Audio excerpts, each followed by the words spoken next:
Teams just coming out right underneath us here as we sit in the West Stand, both wearing blue tonight. AFC Wimbledon in their darker royal blue with a yellow stripe across the chest. Coventry City in all sky blue. Let me run you through the teams again ahead of kick-off. For AFC Wimbledon, Nick Sanop is their goalkeeper. Isaac Ogundere, Joe Lewis, Ryan Johnson and Lee Brown are their back four. James Tilley, Jake Reeves, James Ball and Aaron Sassu in midfield. And up front, Ali Al-Hamadi and Harry Pell. For Coventry, Bradley Collins is in goal. Back three of Ryan Howley, Joel Latibogia and Lewis Binks. Milan van Ewijk, Liam Kelly, Gus Hamer and Jake Bidwell are their midfield four. Tatsuhiro Sakamoto playing in behind the aforementioned Matt Godden and Haji Wright. And the benches for Wimbledon: Bass, Davison, Nerfield, Little, Pearce, McLean, Bugil, Sutcliffe and Williams. For Coventry, Moore, De Silva, Sims, Sheaf, Eccles, Palmer, Egosa, Obwiku and Perry. So options on both benches and things are not going their way. You slightly surprised that Gus Hamer's starting tonight, Sam? I am a little, yeah. A lot of speculation about him. Dance, it looks like something may happen in the next week or two. I'm really pleased he is playing because I think he's superbly talented. He's a treat to watch. He's brilliant on Sunday. Played a couple of passes that just split Leicester City completely open. Became such a huge player. I think probably about Christmas time last year, his importance to Coventry was so great in those playoffs, and obviously got himself a goal in the final as well. And probably ultimately, him having to be withdrawn, that could arguably why Coventry are still in the Championship this year. I think he's that important, and in a game between two evenly matched sides as it was against Luton Town at Wembley, he could have been a difference maker. Interesting that there's players on both sides who've got admiring glances from elsewhere. Ali Al-Hamadi, the number 10 and centre forward for AFC Wimbledon, is much courted by sides further up the pyramid, and we've talked about Hamer attracting interest. Leeds United, I think, are one of the main sides linked with Gus Hamer. We'll see how that plays out. We've only got 3 weeks until the window shuts, 3 weeks or so, but we're ready for the off on Talksport 2. Andrew Kitchen, our referee, just waiting for the word from the touchline that he can get things underway, and Coventry will be attacking towards the Cherry Red Records end to our left hand side, which is where their Coventry fans are stationed this evening. You heard the blast of the whistle, and we're off and running in this first round Carabao Cup tie. 90 minutes, or if things are level, a penalty shootout to decide who goes through to the draw for round 2, which follows tonight's first round ties. And the ball's fired up to Sakamoto, who's caught in midfield by Jake Reeves, a recent arrival at AFC Wimbledon. So Coventry get a free kick. Beautiful late evening sunshine, meaning a good 3/4 of the pitch is in shade, but that is still bathed in sunlight is beautifully bathed in that evening sunshine. Ball's clipped down the Coventry right hand side, but headed away by Lee Brown, the former Pompey left back. Now James Tilley in the centre circle for AFC Wimbledon, strokes it out to Aaron Sassu. First chance for him to have a run at Ryan Howley. He's got the better of him, pulls it back. Tilley puts it wide from the penalty spot. Massive chance for James Tilley inside a minute. Aaron Sassu, the creator, the Ranger midfielder down the left hand side, did ever so well, pulled it back. Tilley running onto it, steered it wide, 0-0. Brilliant move, wasn't it? Tilley tucking in off the right hand side, picked it up, centre of the park, lovely spread to Sassu, and Harry Pell near post should have scored, and then Tilley on the far post likewise. Gilt-edged opportunity inside the opening couple of minutes, but what a beautiful Wimbledon move. Just arrived from Crawley Town, James Tilley. They've made a bit of a habit of taking players from Crawley, other sides in League 2. We were with Gillingham last night, who took Ashley Nadasan and also Tom Nichols. Now Coventry coming forward for the first time with Liam Kelly. Tucks the ball in field to the inventive Hamer. Just floats the ball out to the right hand side. Van Ewijk making his first start tonight. Milan van Ewijk in the right wing-back position. But Coventry lose possession. Strong challenge in midfield from Harry Pell. But Coventry win it back, and Hamer tries to fire the ball right to left to pick out on the left-hand side the striker Haji Wright, but he can't find him, and the ball's just stumped downfield and we collected by the Coventry keeper Bradley Collins, who's another recent arrival, just came after over 115 appearances at Barnsley, former Chelsea youth, like Sam Parkin really. 2 minutes gone, 0-0. Sakamoto can't keep the ball in play on this near side. Wimbledon get a throw. Yeah, Ryan Howley, young Coventry centre-half's been skinned by Sasu in that opening move, the opening opportunity for AFC Wimbledon, and then Harry Pell was absolutely skied him down as well just a moment or so ago. So interesting to see Harry reacts in particular to Sasu getting the better of him straight away in a one-on-one situation. I thought that would be an interesting battle. Sasu's really impressed me in pre-season, and that was a really brilliant first bit of involvement for him wide on the left-hand side. Yeah, you did warn me about Aaron Sasu and how good he could be. AFC Wimbledon Academy graduate who's been called up by the Norwegian youth sides, internationally speaking.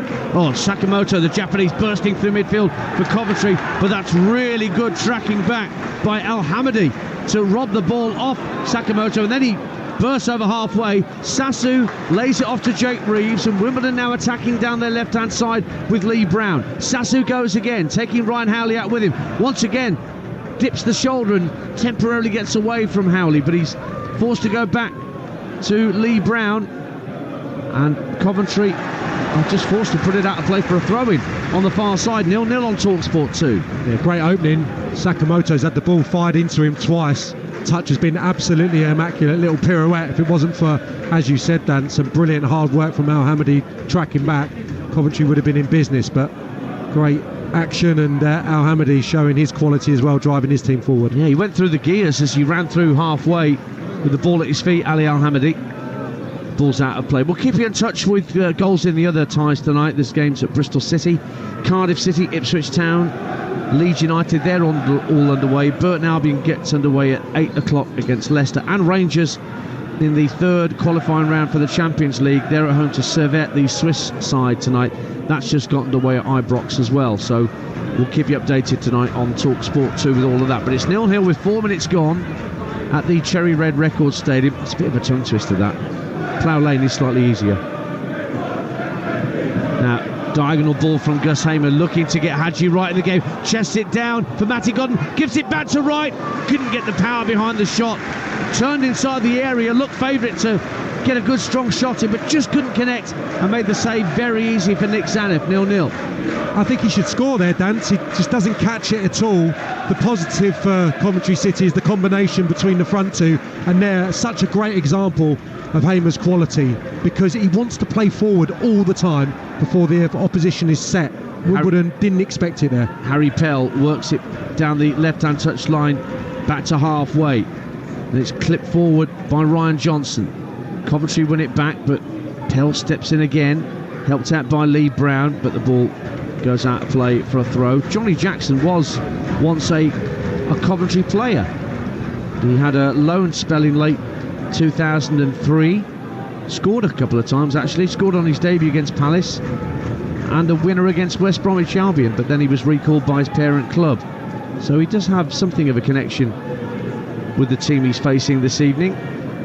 Johnny Jackson, who saw his team finish 21st in League 2 last season after relegation, got into the EFL back in 2011 after working their way through the divisions after their reformation. Rangers have the lead against Servette. James Tavernier with the opening goal at Ibrox. Good start for Michael Beale and co after that wretched opening weekend in the SPFL where they lost to Kilmarnock.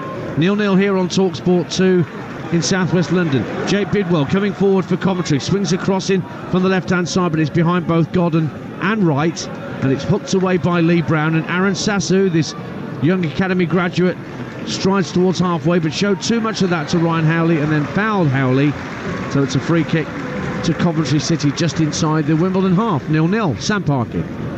Yeah, Wimbledon have been ever so brave. They're going and really getting over after Coventry when they're trying to play out. Hamer starting to make Sky Blues tick.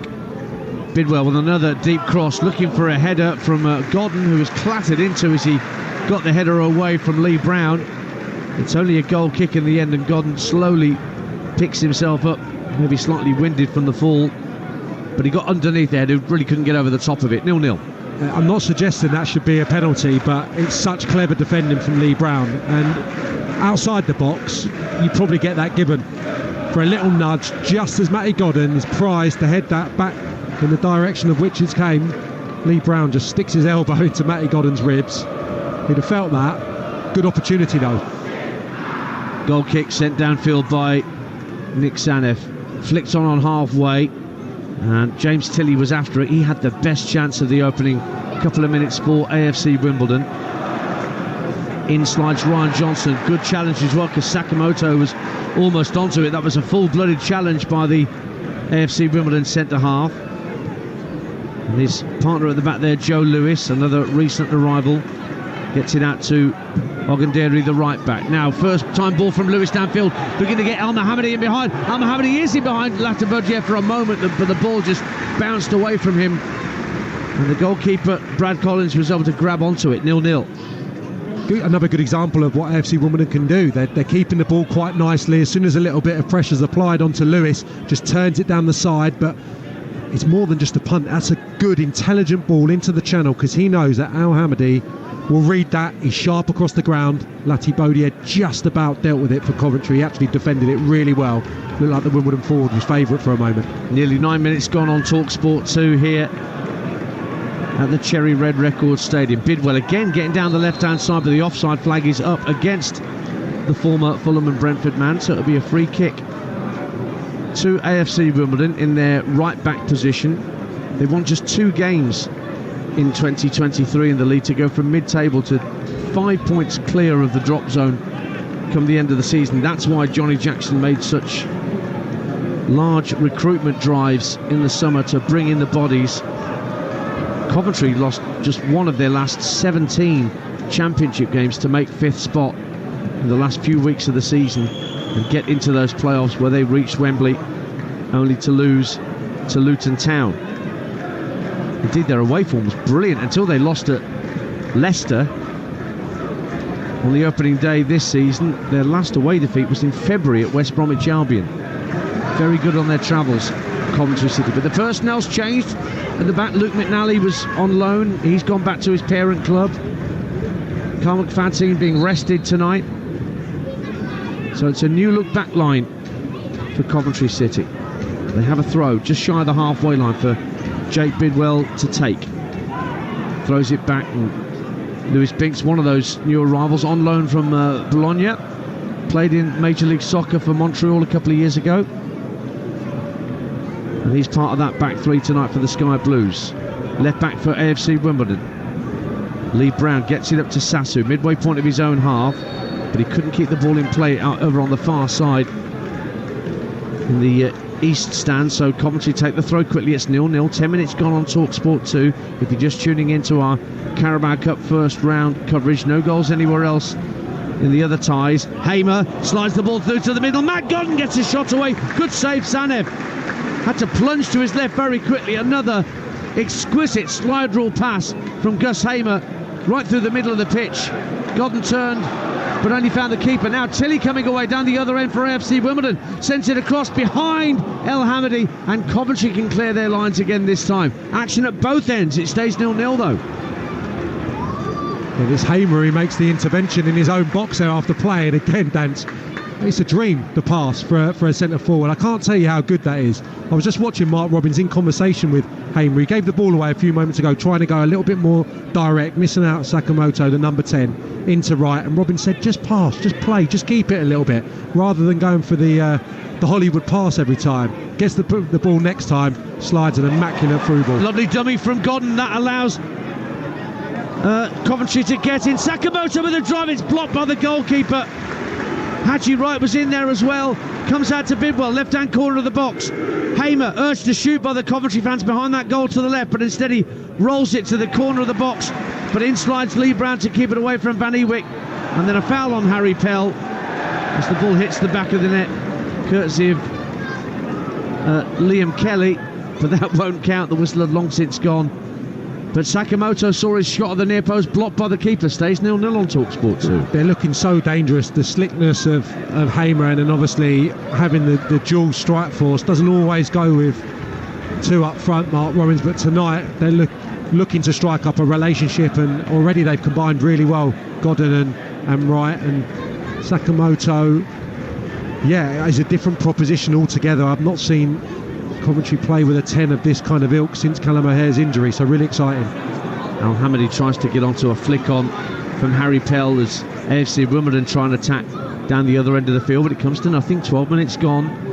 Wimbledon 0, Coventry 0. And the draw for round 2 will be over on Talksport at the conclusion of all tonight's ties, just during the course of the Sports Bar with Jamie O'Hara and Jason Cundy. Back tonight at 10. Is that Matt Godden has just gone over the advertising hoardings at the far end of the field? He's hurdled to come back onto the pitch. Looked a bit dodgy at first. I thought he'd done himself a mischief, but he's all right. And it's a goal kick to AFC Wimbledon's Nick Zanev, who joined from the B Academy, the Brentford B Academy, a few years ago. The New Zealand has been number 1 the last 2 seasons, but now he's got Alex Bass threatening the goalkeeping jersey. Of course, Alex Bass did play against Grimsby. Now, free kick for AFC Wimbledon, foul down the left-hand side in one of the few areas of the pitch that's still got a bit of sunlight on it. The sun setting quickly. This is level with the Coventry box stand park, and a chance for Wimbledon to get the big guys up from the back. Yeah, and I've been retired a long time, Dan, but I still recall that you can't get involved in shenanigans with Harry Pell. He's the master. If there is dark arts allowed in this beautiful game of ours still, I'll assure you that Harry Pell can find an opportunity to do so. And he just clattered into Liam Kelly there. Probably a free kick. Gets to his feet. Liam Kelly buys it. It's a bit naughty from Harry Pell, and then leaves a little bit on the Wimbledon forward. Wimbledon get the decision. Keep an eye on him. Well, he's at the back post, is Harry Pell. Tall, rangy midfielder. It's going to be Tilly to send in the free kick for Wimbledon. El Hamady heads it down. It's just the wrong side of the post. Got it well at the near post from the left wing cross, Ali El Hamady, but couldn't steer the header on target. Goal kick, 0-0 on Talksport 2. Yeah, tough chance because the ball's behind you in essence, and there's no pace on the ball. It's an outswinger, so you're just trying to direct it. You've got to get firm contact on it to take it into the far corner, and he can't quite do that. But another little confidence booster. You know, he's had a good start to the game, and now he's had an opportunity on the Coventry goal. It's 0-0, but Wimbledon win the ball back. El Hamady striding towards the area, had the ball taken off his toe by Sakamoto. Sakamoto then clattered into by the aforementioned Harry Pell, who strides away from the scene of the crime and wants nothing to do with referee Andrew Kitchen. He's not going to get a booking for that challenge, Harry Pell, but yeah, he's putting himself about. He returned to AFC Wimbledon in 2022. He was originally at the club in the early part of the last decade, former Charlton youth. Yeah, that's 3 now, Dance. Yeah, 3 that he's flown himself into. It's great, I think, for the dressing room and for the home support, you know, when he's on it and he's winding up the opponent, but there's a fine line, and I think that's a bit of a job. Oh, Hamer slides it through to Haji Wright in the area. Wright goes down, penalty kick. Haji Wright was about to let fly. Joe Lewis caught him. He was in on goal. A yellow card for the challenge by Lewis, and Haji Wright has earned Coventry City a penalty in the 17th minute. 0-0. Another brilliant pass through the line, setting him away, and then so clever, Dan, to just wait for the contact, lean into Lewis in essence before he pulled the trigger. There's always going to be a foul. He can't make that challenge from that angle. Definite penalty. So it's Matt Godden up against Nick Zanev, away to our left-hand side in front of the Coventry fans. A chance for the championship side to take the lead. Godden, right-footed, scores right in the bottom corner. Zanev went the right way to his left, but just couldn't get there. And Matty Godden celebrates his extension to his Coventry City contract by putting the Sky Blues ahead inside 20 minutes. Clinical from the penalty spot. It's AFC Wimbledon 0, Coventry 1. Good penalty, and Coventry have been so bright in attack. They've made a number of good opportunities in the opening 17 minutes. Matty Godden has been centre to that, and good for him to get up and running for the season, given that he missed a couple of opportunities on the weekend. Not going to make any mistake there. Scored 8 goals in the Championship last season, Matty Godden, and he has broken the deadlock here on Talksport 2. Ipswich are 1 up against Bristol Rovers. Jack Taylor. Was that from 25 yards? It might well have been. It usually is with Jack Taylor. Rangers have got a second against Servette in the Champions League third round qualifier. Cyril Dessert for Rangers. And Bristol City lead Oxford United. Harry Cornick has put the Robins in front at Ashton Gate. So it's 1-0 to Coventry, but AFC Wimbledon have made a very decent contribution to this opening 18 minutes that we have now on Talksport 2. But the challenge by Lewis on right was a pretty clear-cut penalty. Now, Lewis Binks under pressure from Tilly, turns away from the Wimbledon number 7, gets to halfway and fires a lovely ball out to the right-hand side. Van Ebeek makes Lee Brown slide in and put the ball behind for a Coventry corner away to our left-hand side. 1-0 to the Sky Blues.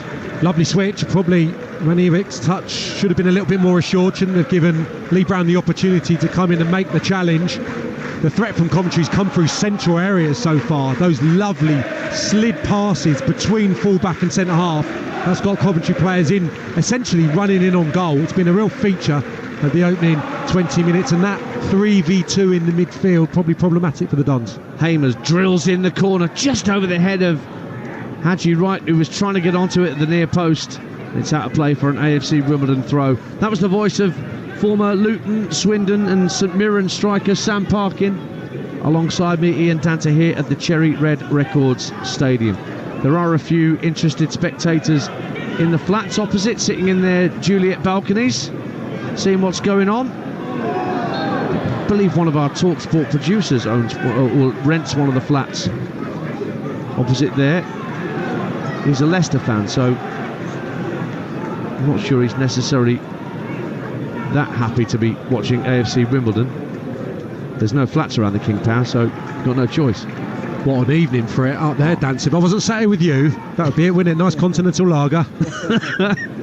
Well, you've almost got a pitch side view from Hampton and Richmond, haven't you? I have, in indeed, your part of the world, yeah. We were there a couple of years ago for an FA Cup tie against Oldham Athletic, weren't we? Best burger in the non-league. I think me and Deck did that feature, did we not? It was very decent indeed. I took your advice and you were dead right. Although Bracknell wasn't far behind last season in the FA Cup against Ipswich. Now here is Harry Pell getting fouled himself this time by Lewis Binks, and AFC Wimbledon have a free kick. If you're just tuning in, 20 minutes gone. Coventry have the lead here in southwest London. Matty Godden with a penalty kick after Haji Wright was brought down inside the box by Joe Lewis. But AFC Wimbledon had their chances early in the piece, notably a pullback by Aaron Sassu from the left-hand side that was just steered wide by James Tilley, the number 7. Cardiff take the lead against Colchester. That's Championship against League 2 at the Cardiff City Stadium, and Reuben Colwell has put the Bluebirds in front. Now turning away from his man is James Ball. Sends the ball down the AFC Wimbledon left, looking for El Hamadi, who'd come out to that left-hand side. But it's back with the Coventry keeper, Brad Collins, and he can fire it downfield, but it won't find a sky blue shirt. It's tidied up by Ryan Johnson. He hits it first time into the Coventry half, straight onto the head of Ryan Howley. And Hamer again looks early for Godden, over the top, brilliant ball. Godden brings the ball down inside the area, saved superbly by Sanev as Godden looked for the bottom corner. The first two touches to bring it out the sky and bring it under control was sensational by Godden. But here come AFC Wimbledon trying to equalise at the other end as James Tilley getting to the right-hand corner of the box, pulls it across, pushed away by Collins, and there's nobody on the follow-up at the edge of the area in an AFC Wimbledon shirt, and Hamer can bring it clear. Once again, Sam Parkin, action at both ends, 1-0 Coventry. This is a brilliant game. Both teams attacking with real conviction, enterprise. It's a fantastic game.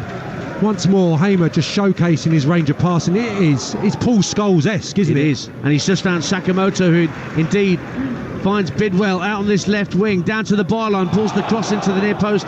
Claims of handball by the Coventry fans against Ogundere, but it's not given, and a throw-in instead is Coventry's down by the corner flag. In the 8 o'clock kickoff, Leicester City are already ahead at Burton Albion. Kelechi Iheanacho, who likes scoring cup goals, whether it's FA or League Cup, he's broken the deadlock at the Pirelli. Remember, on Talksport right now, Adrian Durham and the team are taking you around the grounds with Alvin Martin and Chris Owellamo, part of our team this evening.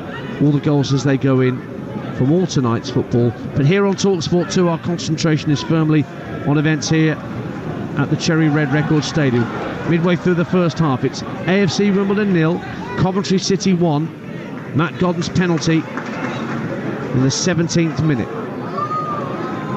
Ball played up to halfway, but it just drifts beyond the very tall Harry Pell and Latibogier, who I saw come through at Swansea City, having graduated from the Manchester City Academy. He's the senior centre-half out there tonight, Sam. Yeah, I always liked him, actually. Played in a number of different roles for Swansea, but always really consistent. He just sent the ball forward to Hamer, but couldn't control it that time. In the Wimbledon right-back position. Now sent forward, looking for the run of Al-Hamadi. He's pulled away to this near side, the Wimbledon right. Binks has gone with him. Al-Hamadi tries to keep it in place. Won a throw. Won the throw down that near side. Went out of Latibogier. So the throw-in is Wimbledon's. Pretty much level with the Coventry penalty area. Down this near side, the Wimbledon right, as they attack the rest and waist stand. Over to our right-hand side. Ogundere wins another throw as it was sent into him, put out by Bidwell. And also James Ball is lurking in case he wants a different throw-in option. Ogundere has it again, same place, level with the Coventry penalty area, right-hand side. 1-0 to the Sky Blues on Talksport 2 in the League Cup.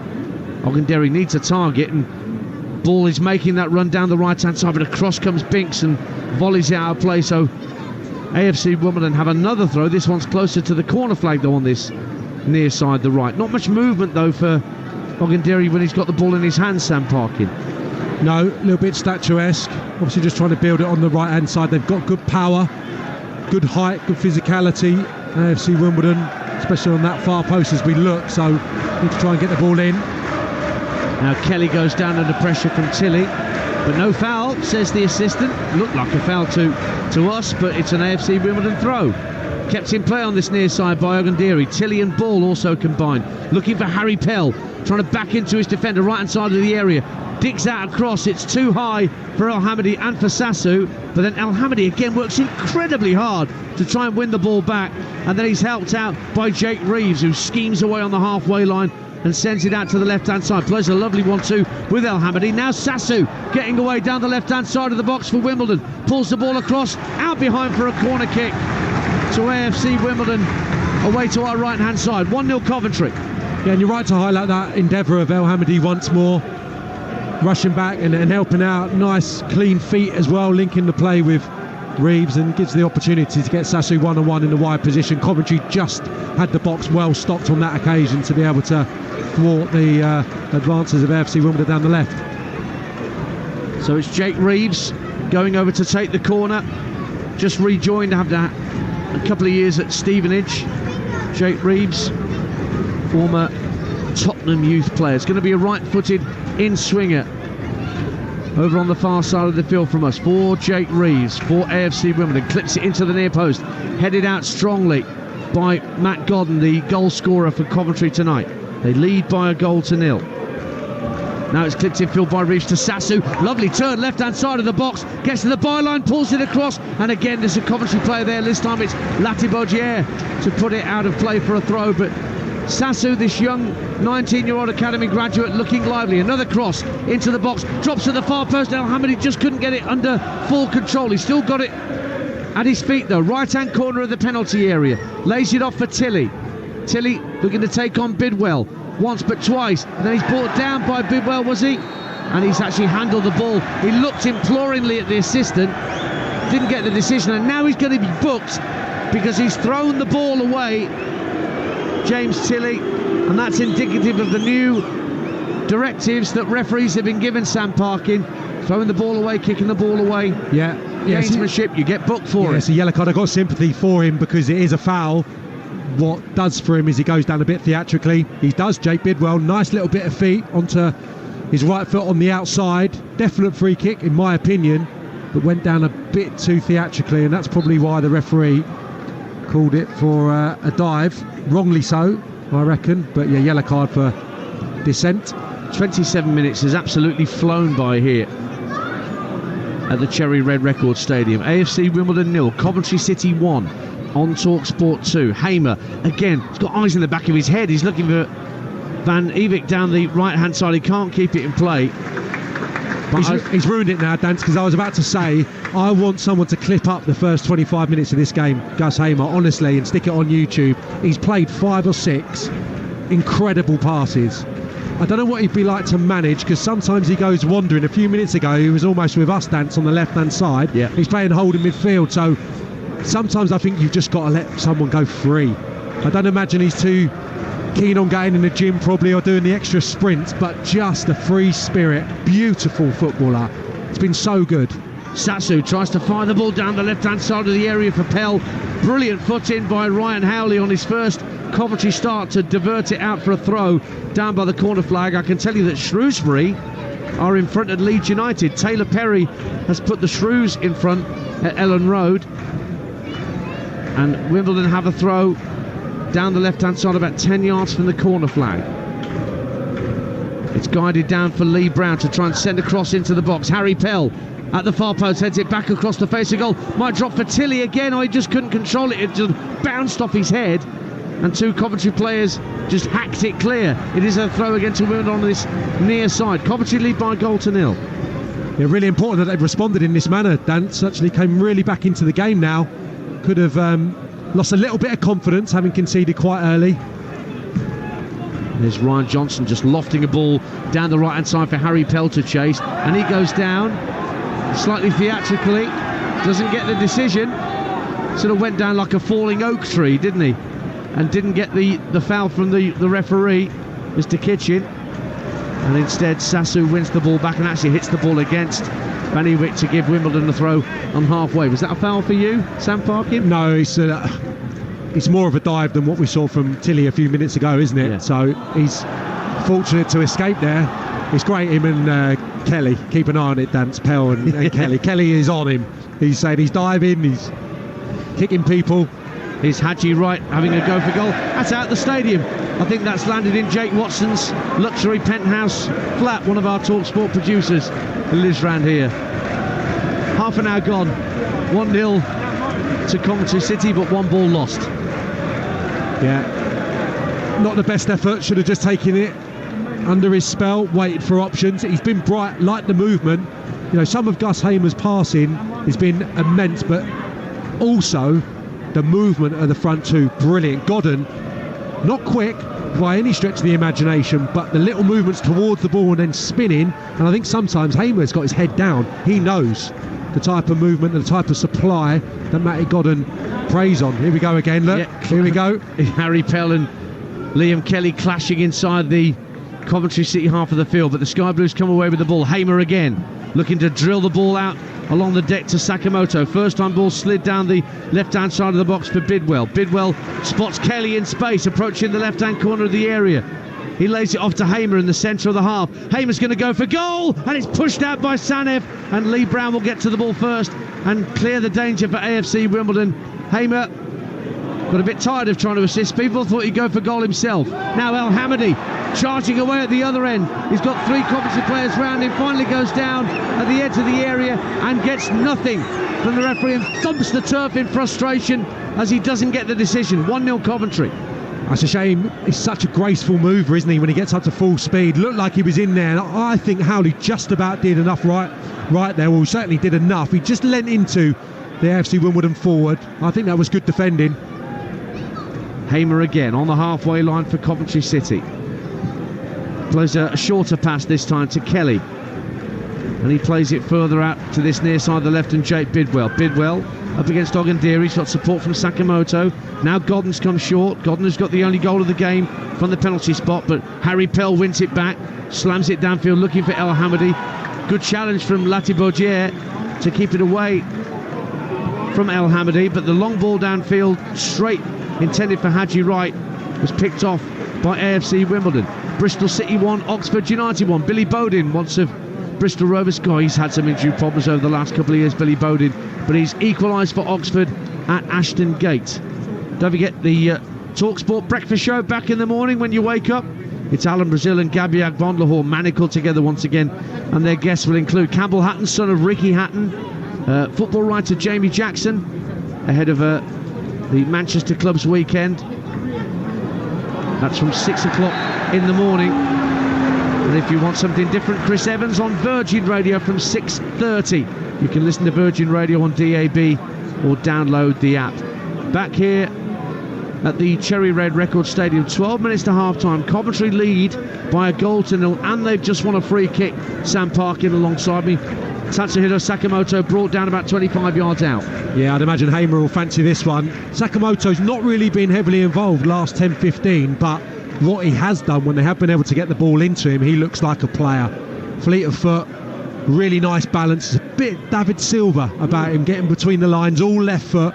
Looks like a really clever footballer. No, I like that description of Sakamoto. Now here's Gus Hamer standing to the left of the ball. He's just going to whip his right foot round it. It's just to the left of centre, 25 yards out. There's a 4-man Wimbledon wall stationed just inside the 18-yard box. Hamer, right-footed, goes for the far corner and only just wide, only just the wrong side of the post for Gus Hamer, and he can't believe that he didn't wrap his foot round it enough. He's disgusted with himself that he didn't get it on target. Goal kick Wimbledon, Coventry lead 1-0. It's close, wasn't it? I think the goalkeeper was worried. Yeah, it's been a really good half from him. He'll look to play that pass, I think, or Coventry to mix up the game, get it into Sakamoto a little bit more. On the flip side, Harry Pell's spending a lot of time getting involved in combat with Liam Kelly. I can't be a nuisance on Hamer if I'm Harry Pell. If you're got to drop in on one of the deep-lying Coventry midfielders, Hamer's running this game. Yeah. And that would be good fun as well, from our perspective, because I'd imagine Hamer maybe could switch. Liam Kelly's just about kept it in check so far, but Hamer against Harry Pell could be quite good fun. I know what you mean in terms of combustible personality, shall we say. It's 1-0 to Coventry City. Sam Parkin, former EFL striker, alongside me, Ian Danto. I should mention that Courtney Sweetman-Kirk's going to be on Talksport Breakfast tomorrow as well. She's out in Australia, our England women's correspondent. England take on Colombia live on Talksport 2 Saturday morning from 11 a.m. And then as soon as that game's done, you can join me and David Nugent for the second half of Coventry. We'll be back with Coventry on Talksport 2 at the weekend. They're at home to Middlesbrough for their first home game of the season. And the first half will be on the Talksport app. It's got so much football on. You've got on Talksport game day, Arsenal against Nottingham Forest. That's the lunchtime kickoff on Talksport. Talksport 2 has the Lionesses and the Championship. We do spoil you, being the home of live football. Loads of good stuff to come. And there's some rugby as well. We've got the Summer Series on Saturday tea time. England against Wales at 5:30 with Andrew McKenna in the team. Now here's Sanef, the Wimbledon goalkeeper, firing the ball down to Harry Pell, who chests it down really well, feeds it out left to Lee Brown. Brown puts a cross in from deep. It's too deep actually for everybody in the dark blue shirts, and it drifts out of play on the near side to us for a Coventry throw, only a couple of yards away from their own dead ball line. 1-0 to Coventry City against this AFC Wimbledon side who got that creditable point at Grimsby. They've got Wrexham here on Saturday, so the old Hollywood Jamboree turning up at the Cherry Red Records. I don't know how many other Hollywood stars will turn up, because they had Hugh Jackman there at Wrexham on Saturday as the guest of Ryan Reynolds. Not too shabby. Could be the biggest social in their calendar, couldn't it? Eh? Yeah, absolutely. Cabin to the West End. You're giving them ideas. Cardiff 2, Colchester 0. Keona Tete has got the second for Cardiff. Remember him scoring a brilliant goal against Coventry for Northampton in the League Cup a couple of seasons ago, Keona Tete. And Bristol City have retaken the lead against Oxford United. Jason Knight has got the second for the Robins. There's an AFC Wimbledon player down inside the Coventry half of the field. I can't quite see who it is, but it means that all the other players have come to this near touchline to take on water and have a chat with their coaches. Just on that Wrexham game, Phil Parkinson had Johnny Jackson at 2 clubs, so played a big part in his playing career. So that'll be a nice one for them, being in opposite dugouts. After Wrexham, they've got Colchester United and Sutton United away, and then a home match against Forest Green and Newport away to get their season started. AFC Wimbledon. Coventry, I mentioned, we've got their game at home to Middlesbrough on the Talksport app and on Talksport 2 on Saturday lunchtime. And then they're away at Swansea. Joel Latibergier will enjoy that return. Home to Sunderland, home to Watford, and away at Hull to get their season underway. It was Harry Pell that actually went down, and he's just being led to this near touchline. Now he's got to wait for 30 seconds once the game restarts before he can re-enter the field of play. It's another one of these directives, Sam Parkin, to try and eliminate time wasting or spurious injuries to try and kill time. Are you a fan of that idea? No, but I think it's so difficult, Dance, for the officials. There's obviously scenarios where players are going down when they're clearly not injured, and it's probably to heed against that. But this is a player who's genuinely injured, got a problem here. Harry Pell had to come off and get a little bit of treatment. So if the opposition to score here, managers, supporters are going to be up in arms, aren't they? So it's going to create a lot of debate, that's for sure. He's got to wait on this near touchline as it's temporarily 11 against 10. Coventry in possession with Gus Hamer on the halfway line. Kelly clips it over the top looking for Hadji Wright. He goes down again, but this time he went down a bit later after the initial challenge from Joe Lewis. I think he knew. He sort of looked round as he went to ground to see what the referee was doing, and the referee was shaking his head saying no penalty. Goal kick. We've got just over 5 minutes of normal time left in this first half. It's 1-0 to Coventry City against League 2 opposition, and only now will Harry Pell be getting close to being allowed back onto the field. He's now finally back out there. The 30 seconds has expired. Feels a bit long to me, that. Yeah, it happened last night at Gillingham. I forget the player who was waiting, but it was, you know, the life stands still a bit, doesn't it, there? Yeah, it certainly does.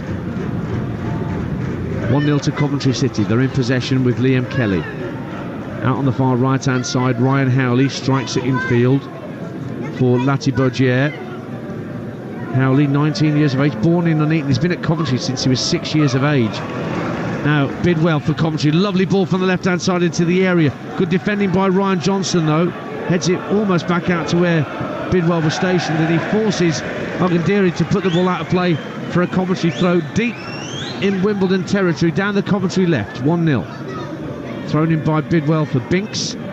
Back towards the halfway line. Latibergier will pick it up and find Ryan Howley, who can stride into the Wimbledon half. Look for a diagonal ball for Hamer. Chests it down left-hand side of the area. Faced up by a couple of defenders. Rolls it back to Kelly. He's going to have a go from 30 yards. Always rising and always going over the bar. And another goal kick to AFC Wimbledon. Stays 1-0 to Coventry on Talksport 2. They've got that overload on this left-hand side a few times because Hamer just comes and stands out here. Liam Kelly must pulling his hair out, like, you're supposed to be playing central midfield with me. I want someone to bounce the ball off. You're on the left wing. But again, they find him. Lovely ball from Howley, right to left, and that's where they get the opportunity from. I'm not sure if it's always going to be so successful, especially when you play against the better teams in the Championship, if he is playing as a deep line midfielder. But tonight, it's marvellous to watch. I don't know whether Johnny Jackson simply wasn't expecting Gus Hamer to be on the team sheet tonight, and he hadn't necessarily accounted for what he might do from the off. But he's normally got a good 5-10 yards of space around him. As Hadji Wright wins a free kick down by the corner flag on the far side of the field, he was pushed over A free kick to Coventry City in front of their fans at that Cherry Red Records end. Cardiff are in front against Colchester, but they've been pulled back. It's 2-1 now. John Akinde gets a goal back for Colchester United at the Cardiff City Stadium. Yeah, they haven't made a plan for him in this instance, have they, AFC Wimbledon? I think he's that pivotal to the way this game is played out. Maybe they'll have to look at that and just get someone on his toes, not to do a man-to-man, but get someone in that 5-yard vicinity. Sakamoto with a free kick that's almost a corner on the right-hand side. Fires it into the near post, headed across goal by Godden and turned over his own crossbar by a AFC Wimbledon defender. It is a corner to Coventry. That was fiercely struck into the near post by Sakamoto and caused lots of problems. I'm going to credit Lee Brown there. I think he actually just allows that to bounce and then just kind of helps it up into the sky. If he goes to meet that, possibly deflects in off him and flies into the back of the AFC Wimbledon net. So really good defending from the experienced fullback. But it is a corner that Gus Hamer's preparing to take from this near side. A right-footed in-swinger into the near post. Good header clear down that near side by El Hamadi, back defending, but now Sakamoto, can he keep it in play on this near touchline? Digs out a cross, comes to the far post, driven back in by Howley, safe. Bidwell on the follow-up, blocked again. Bidwell 6 yards out, tries to get the shot away and it's blocked behind for another corner, is it? No, it's a throw in the end to Coventry City. Wimbledon desperately trying to prevent a second goal for the visitors. Here's Hamer again as the throw-in's taken quickly. Kelly, left-hand corner of the box, winding up for a shot. Bit of a lazy effort really with his right foot. Didn't give it the beans like I was expecting him to, and it's gone out for a goal kick. But Wimbledon really are hanging on here at 1-0 down. Yeah, big pressure. I think there was a really important header from Harry Pell in amongst that. It looked like Haji Wright was going to get his first goal for Coventry, taken off his head. Then Howley did well to keep the move alive on the far side. Jake Bidwell, I'm surprised, didn't just thump that. He tried to steer it, didn't he? Side foot back towards the far corner, deflected away by a Wimbledon defender. Sassu for Wimbledon, driving in towards the edge of the box. Latibogier gets in a half challenge. It's won by AFC Wimbledon. Touched in field by Ball. Reeves gives it back to Ball. Midway point of the Coventry half. Reeves looks for Ball again with a clip pass. It doesn't quite come off, but they've won it back, Wimbledon. Now it's James Ball again up against Binks, and he's won a throw 10 yards from the corner flag into the last minute of normal time in this first half on Talksport 2. Servette get a goal back at Rangers. It's 2-1. A penalty from Bedia Christ makes it 2-1 to the Scottish side at Ibrox. AFC Wimbledon trading by a goal to nil on their own ground, approaching half-time. Here's Joe Lewis just teasing the ball down the right-hand side, looking for James Ball, and it's volleyed out of play by Jake Bidwell. So another throw. Johnny Jackson gets the ball back from a fan and bowls it down the touchline so that Ogundere can get it back in play sooner rather than later. Pell making a run down the right-hand side of the box, receives the throw on his chest with his back to the penalty area. Down to the byline. Wins a corner, does he? Oh, it's been given us a goal kick by the assistant as we go into 4 minutes of minimum stoppage time at the end of this first half. Harry Pell thought he'd won a corner, but the assistant says otherwise. 1-0 Coventry. Quite surprised it's only 4, right? There's been a couple of dives, there's been a few injuries, hasn't there? So I was anticipating that being a little larger. We'll take it though, won't we? Well, that's, yeah. I'm not sure whether all the furore over the weekend's football has made a slight change to the referee's modus operandi. We'll see.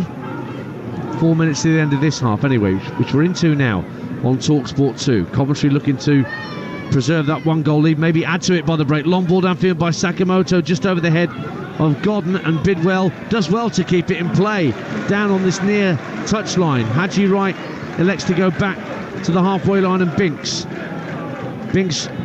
just plays a short pass to Sakamoto. Kelly, Sakamoto wants it back with his back to goal at the edge of the area, jinks into the box but runs into traffic, and he can't get away from Lewis or from Ogundere in the end, so it's bowled out by Sanef to Jake Reeves, who's got Hamer on him straight away.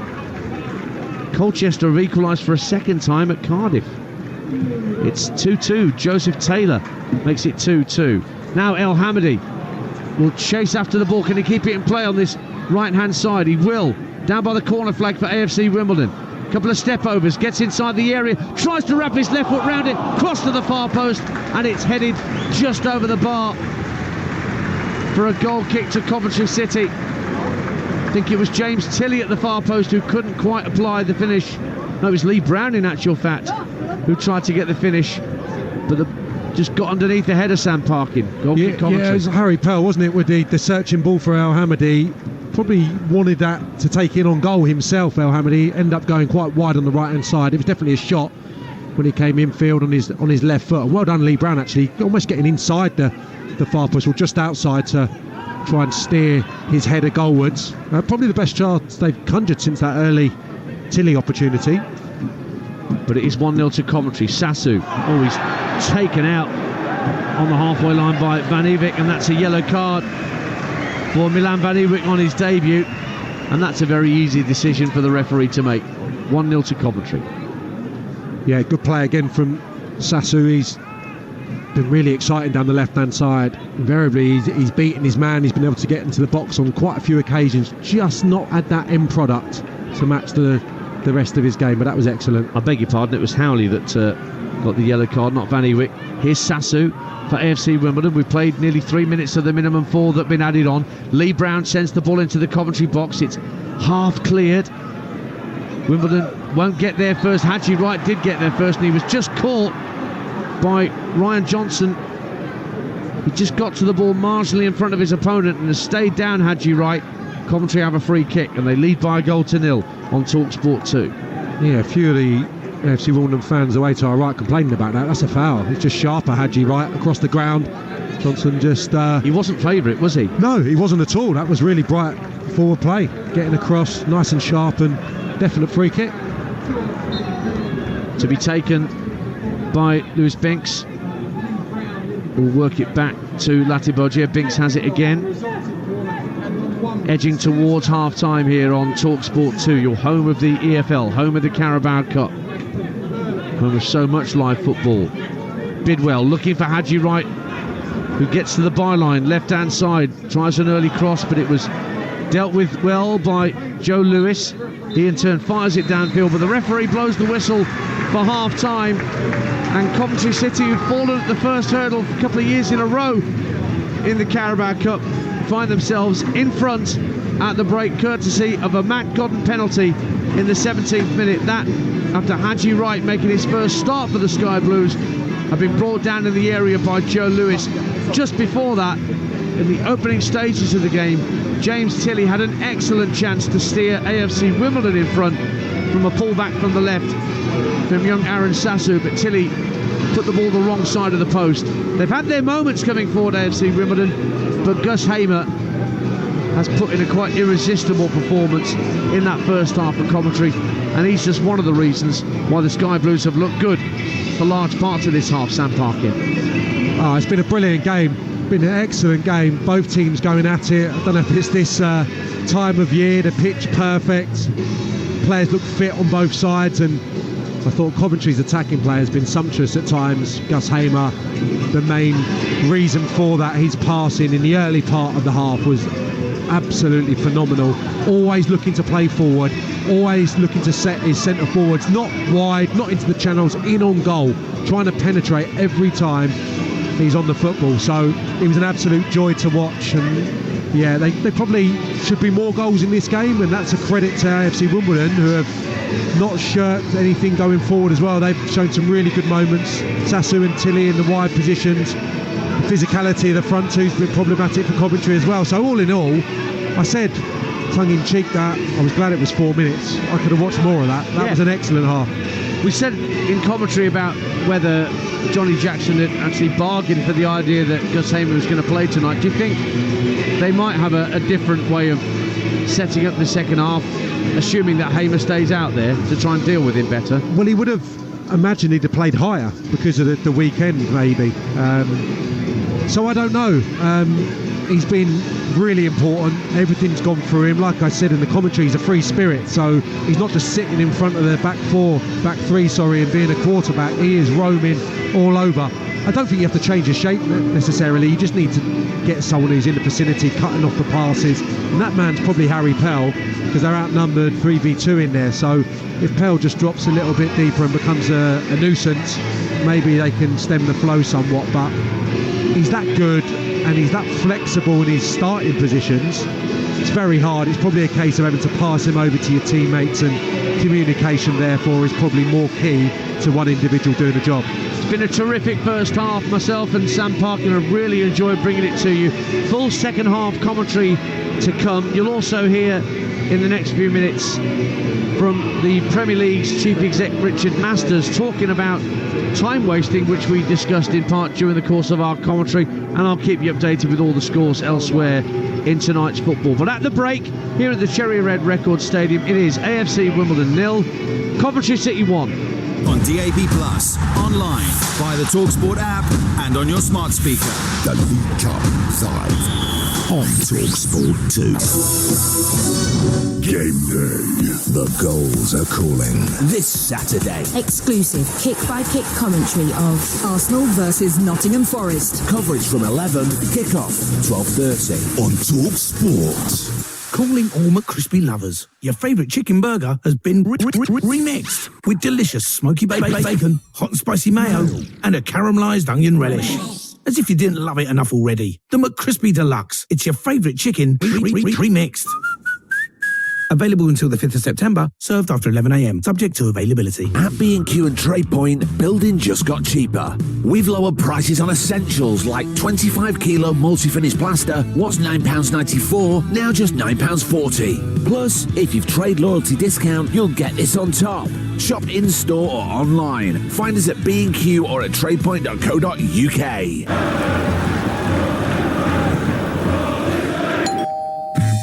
Win at staying in and get the big match atmosphere from the comfort of home. With BT Broadband and BT TV, including TNT Sports, for only $39.99 a month on a 24-month contract. Offer ends 17th of August. Switch to BT today and win at staying in. New customers, CPI plus 2.9% increase each March, $9.99 up front. Content may vary. Separate 24-month contracts for TNT Sport and BT Broadband terms apply. The Skoda Karoq handles. Let's go camping. Beautifully. Handles. Can we stop for ice cream? Beautifully. Handles. Don't forget bits for the barbecue. Beautifully. Handles. I can see the sea. Beautifully. Handles. I think we brought half the beach back with us. Beautifully. The Skoda Karoq handles life beautifully. Skoda. Imagine how it'd feel to win £10,000. Like you'd smashed it. With Set for Life, you could win £10,000 every month for 30 years. Set for Life from the National Lottery. Play on the app. Prize may be capped. Account terms, rules, procedures and game-specific rules apply. Players must be 18 or over. All right, mate, this is the FIFA Women's World Cup 2023 on Talksport and Talksport 2. Hear the Lionesses roar in the land down under. Hits it on the volley! Full uninterrupted commentary of Saturday's game. England versus Colombia. In the quarterfinals, mate.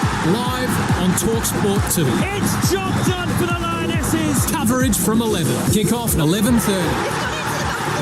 Unscripted, unbelievable, unbeatable sporting drama. Absolutely first class. The Women's World Cup 2023. On Talksport and Talksport 2. On DAB+, online, via the Talksport app, and on your smart speaker. The League Cup live on Talksport 2. Diagonal ball from Gus Hamer, looking to get Hadji right in the game. Chests it down for Matty Godden, gives it back to Wright. Couldn't get the power behind the shot. Hamer slides the ball through to the middle. Matt Godden gets a shot away. Good save, Sanev. Had to plunge to his left very quickly. Another exquisite slide rule pass from Gus Hamer. Hamer slides it through to Hadji right in the area. Wright goes down. Penalty kick. Chance for the championship side to take the lead. Godden, right footed, scores right in the bottom corner. Sanev went the right way to his left, but just couldn't get there. And Matty Godden celebrates his extension to his Coventry City contract by putting the Sky Blues ahead inside 20 minutes. Hamer again looks early for Godden over the top. Brilliant ball. Godden brings the ball down inside the area. Saved superbly by Sanev.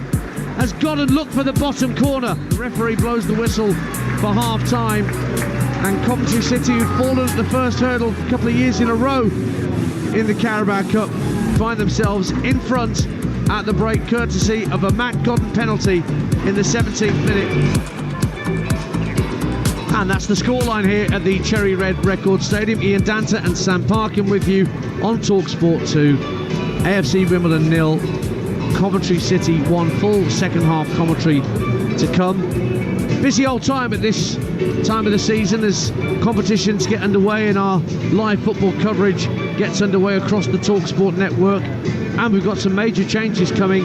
You'll have heard the announcement today, hopefully, that Jeff Stelling is coming in to host Talksport Breakfast on Monday and Tuesday from December this year.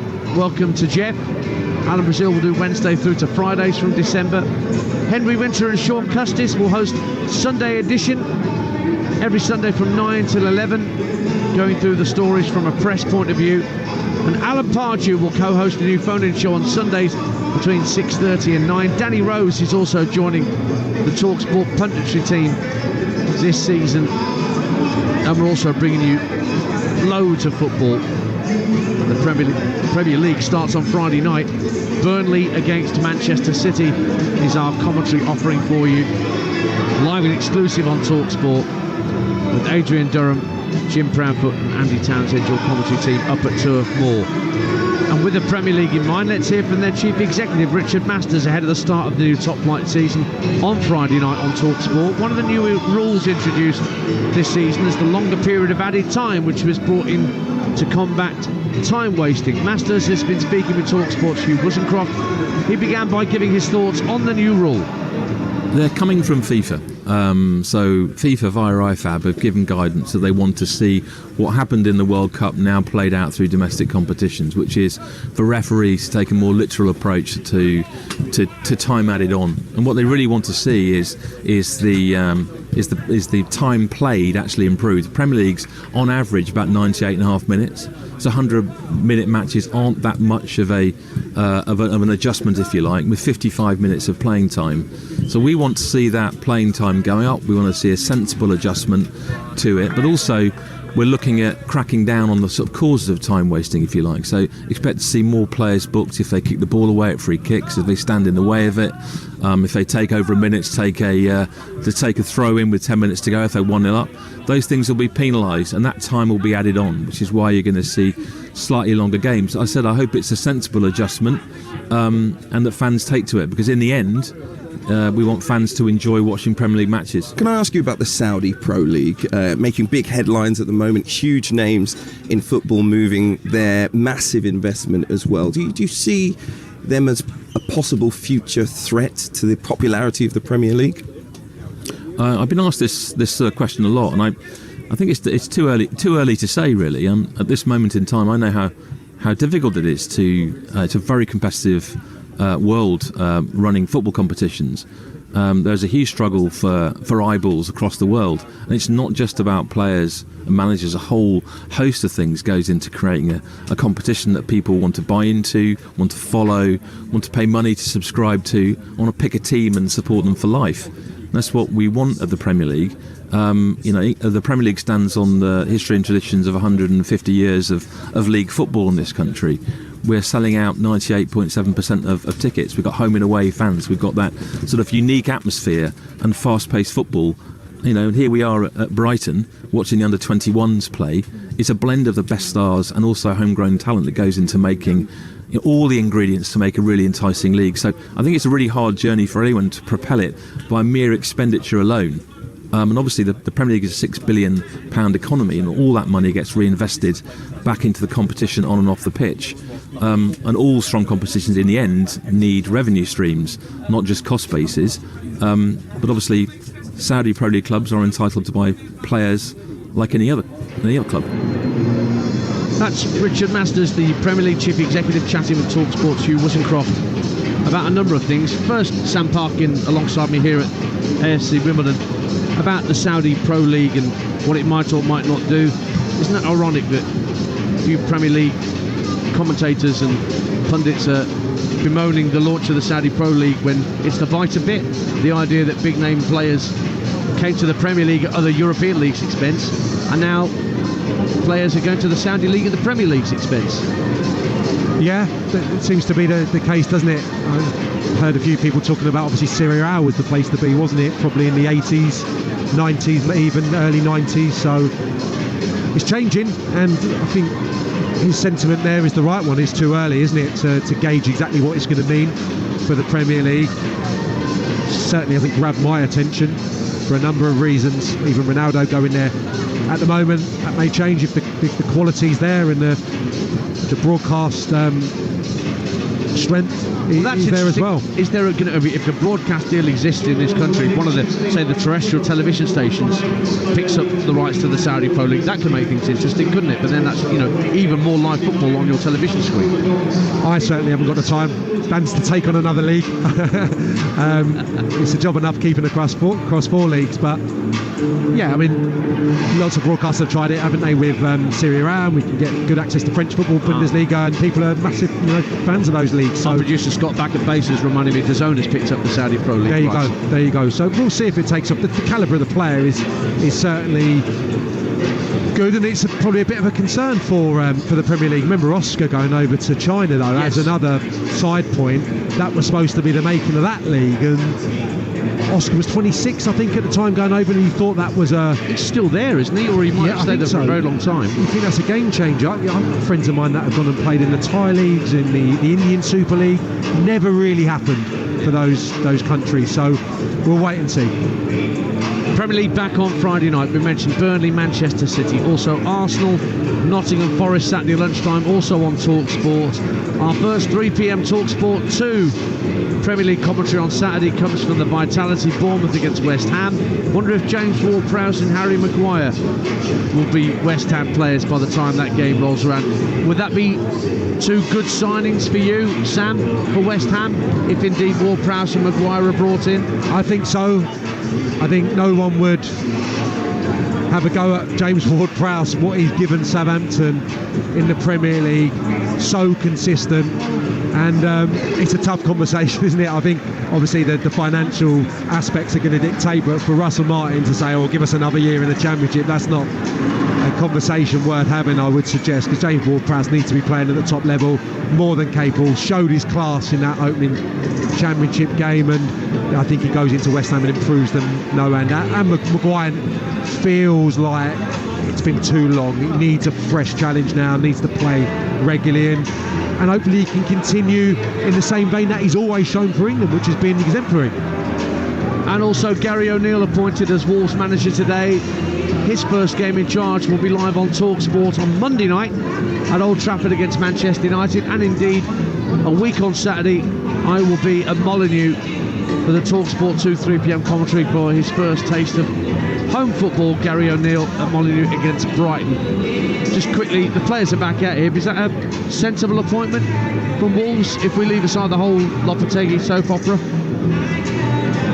Yes and no. I think it's still a bit of a risk, considering that it's a bit of a step from Bournemouth to Wolves, I would say. They've cemented themselves in the Premier League for a number of years, and Bournemouth have obviously had to dip back into the Championship. He did brilliantly last year, though. I think it was really refreshing. His in-game management, his decision-making from the touchline, I think that's what got him so many plaudits, and remarkable, because everyone would have had Bournemouth down, no question. I suppose it shows the ambition of them, Bournemouth. Whether it's right or wrong, everyone would have their opinion, but Bournemouth see themselves probably cementing a la Wolves in the Premier League for many years to come. So yeah, maybe their loss and Wolves' gain. We're back underway on Talksport 2. AFC Wimbledon attacking the Cherry Red Records end to our left, which is where the Cov fans are. AFC Wimbledon wearing their dark blue strip with a yellow stripe across the chest. Coventry City are in their all sky blue. They're attacking the rest and waist stand to our right hand side. Lewis has been in touch, Sam, via our Twitter feed at Talksport2, listening to our commentaries. He said, we want to keep hold of Hamer. Can you stop saying how good he is, please? I don't think Sam can do that. I think Sam would feel he was cheating himself if he did that. There's a bit of, when I think think back to when I was playing, what I want from a centre midfielder, and he just exemplifies that. Yeah, I want a midfielder to play forward. Yeah. I want him to. If I want the ball to feet, I don't want him to have to look at me. I want him to know and just whip it into my feet. And he never plays sideways. And yeah, it'll give the ball away. And since the opening 20 minutes when he was a dream, he has given a few away. But that's because he's always trying to force the game. He's always trying to set people free on goal, and that's what I love about him. Always looking to play forward. It's easy to go sideways and backwards. Keep in touch, folks. We'd love to hear from you whilst we're doing our commentaries at Talksport2 on Twitter. X, rather. It's not Twitter anymore, is it? Keep forgetting it's changed. X at Talksport2. I'll run you through the lineups in a minute. Cross comes into the box. It's a poor punch by Brad Collins for Coventry, but Hamer tidies up, and it's brought away through midfield by Milan van Ivik. And Tatsuhiro Sakamoto, who had a pretty decent first half, the Japanese midfielder, tucks the ball infield to Liam Kelly. He plays a diagonal ball out to Gus Hamer, brings it down nonchalantly with the outside of his right boot. Van Ewijk in support, level with the AFC Wimbledon penalty area to our right, tries to go on the outside of Lee Brown, gets a good cross in, headed out by Joe Lewis. It was a lovely cross from Van Ewijk, but nobody in a sky blue shirt on the end of it. Meantime, Wimbledon come forward. Harry Pell brings the ball down out of the sky. That's good defending though by Ryan Howley to keep the ball away from him, and the ball's brought away by Liam Kelly but out of play. So I'll quickly run through the lineups for Wimbledon. No changes, incidentally, at half-time. Sanif in goal, Ogundere, Lewis, Johnson and Brown at the back, Tilley, Reeves, Ball and Sassu in midfield, Al-Hamidi and Pell up top. For Coventry, Collins in goal, Howley, Latibogia and Binks in a back three, Van Ewijk, Kelly, Hamer and Bidwell in midfield, Sakamoto supporting Godden and Wright in attack. And here is Matt Godden, who scored the only goal of the game from the penalty spot. Sees the ball taken off his toe, cleared downfield by Lee Brown, asking El Hamidi to give chase. Out comes Collins just outside his area, and he's forced to put the ball out of play for a Wimbledon throw as Bristol City go 3-1 up on Oxford United early in the second half. Another for Jason Knight, and it's 2-0 to Leicester at half-time now at the Pirelli. Wolford and Didi got a second for Leicester. 2-0 they lead against Dino Mamria's side. So Lee Brown for AFC Wimbledon, right in front of our commentary position in the west stand here at the Cherry Red Record Stadium. Hamer just loses out to the industry of Sassu, and then a ball clipped downfield by Jake Reeves, asking Pell to give chase. But that's good defending once again by Latibogia. It's a good half a foot shorter. Godden climbs all over Jake Reeves to try and win a header inside his own half, and they both collide again. Godden goes to ground, and still no whistle from referee Andrew Kitchen. And here's Sakamoto picking the ball up just over halfway for Coventry. Slides the ball to the left-hand side of the area. Bidwell tries to drive it goals, but out came the goalkeeper Sanif and made an important block. It went behind for a Coventry corner to our right. It's 1-0 to Coventry, 4 minutes gone in the second half. Again, straight through the heart of the AFC Wimbledon defence, which is unusual. That's how Coventry have made the majority of their chances. Kelly so assured in possession, good pass into Sakamoto, and the weight of his pass, the angle, perfect for Bidwell. Sanev actually does really well to stay up, I think, Dan. It's easy to come sliding out on the deck, and Bidwell would have lifted it over him. Yeah, made himself big. Hamer will have the corner where the right group stand meets the Reston Way stand, into the near post. It's flicked on by a Wimbledon head at the near post. It was Ogundere that got the flick on, and it just drifts out of play on the far side. A few Coventry players warming up, including Ellis Sims, their recent arrival from Everton. So they've got options now in the absence of Gyökeres. Now he's gone to play for Sporting. Hamer takes the throw, and rather Van Ewijk takes the throw right hand side, wins another throw down by the corner flag now for Coventry, attacking down their right hand side. Van Ewijk, who joined from Heerenveen in the summer, Dutch under-21 right wing back, perfect for Mark Robins' system in that position. Now Hamer sets the ball up to the edge of the area looking for Godden, but he couldn't control it, Matt Godden, the way he would have wanted, and Wimbledon just hacked it clear. It's gone out of play for a Coventry throw on the far side of the field on the left. We've played 5 minutes of the second half. If you're just tuning into Carabao Cup Live here on Talksport 2, Coventry have the lead by 1-0. That goal scored in the 17th minute by Matty Godden. Bidwell trying to get the cross in from the left-hand side. It was blocked, but he's retrieved it down by the corner flag. Now it's driven goalwards and just wide by Gus Hamer. Goodness me, he gave that a fearful thump from the left-hand corner of the box, and you probably heard it smacking into the advertising hoardings just to the right of Nick Sanev's right-hand post. Goal kick to Wimbledon, 1-0 Coventry. Sam Parkin. I think just going for the surprise element there, but I'm sure Wimbledon were expecting maybe the spectacular attempt from Gus Hamer coming and whistling in from the left-hand side. Didn't miss by much. Howley rolls the ball back to the Coventry keeper, Brad Collins. First time right-footed clearance from him. Ball bounces in the centre circle, and Ball and Reeves win it back between them for AFC Wimbledon. Now Lee Brown looking for Sasu over halfway, but it was easily intercepted by Ryan Howley. Lovely ball by Vinewick down the right-hand side for Sakamoto. Early cross into the box. It's headed out by Joe Lewis. There's nobody in a sky blue shirt that close to the cross. Now Sasu, this tall, rangy midfielder, gets away for AFC Wimbledon. Does he want to throw? Yes, he has. Just over the halfway line.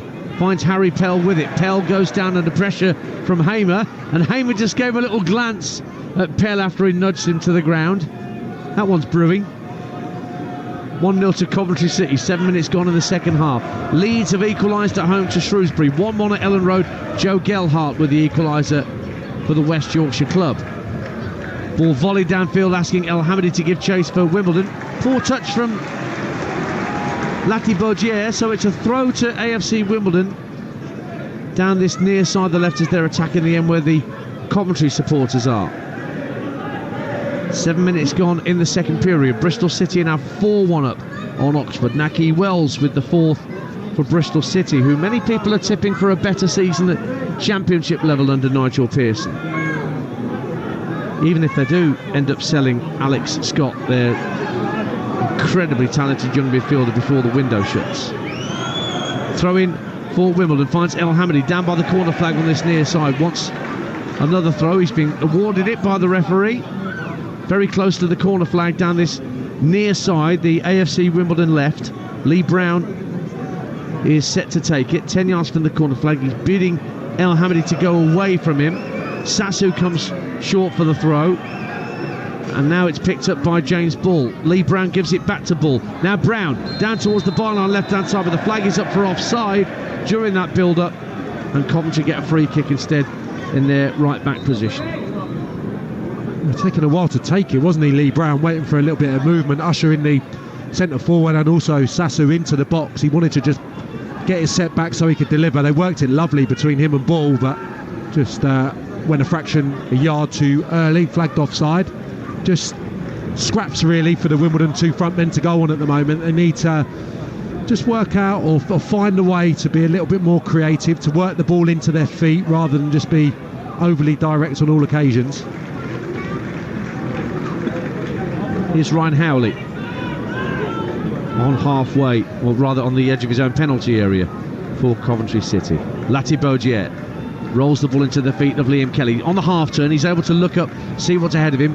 Ends up clipping the ball out to Bidwell just over the halfway line for Coventry. Now Kelly again, lofted ball downfield, taken on the chest by Wright. Oh, he's volleyed it wastefully over. It's hit the wall of one of those flats behind the rest and waist stand. Hadji Wright, the run into the box from the chest control was brilliant, but the volley wildly over the bar. Wimbledon goal kick, Coventry lead 1-0. Yeah, when it was Hamer in the first half, that's an equally good pass from Liam Kelly. It takes out Johnson. I think he can head that because Sanev's coming out.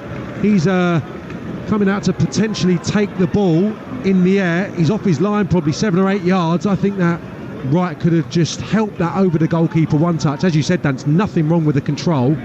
Just the effort once again going sailing over the crossbar, but maybe the first time finish was on.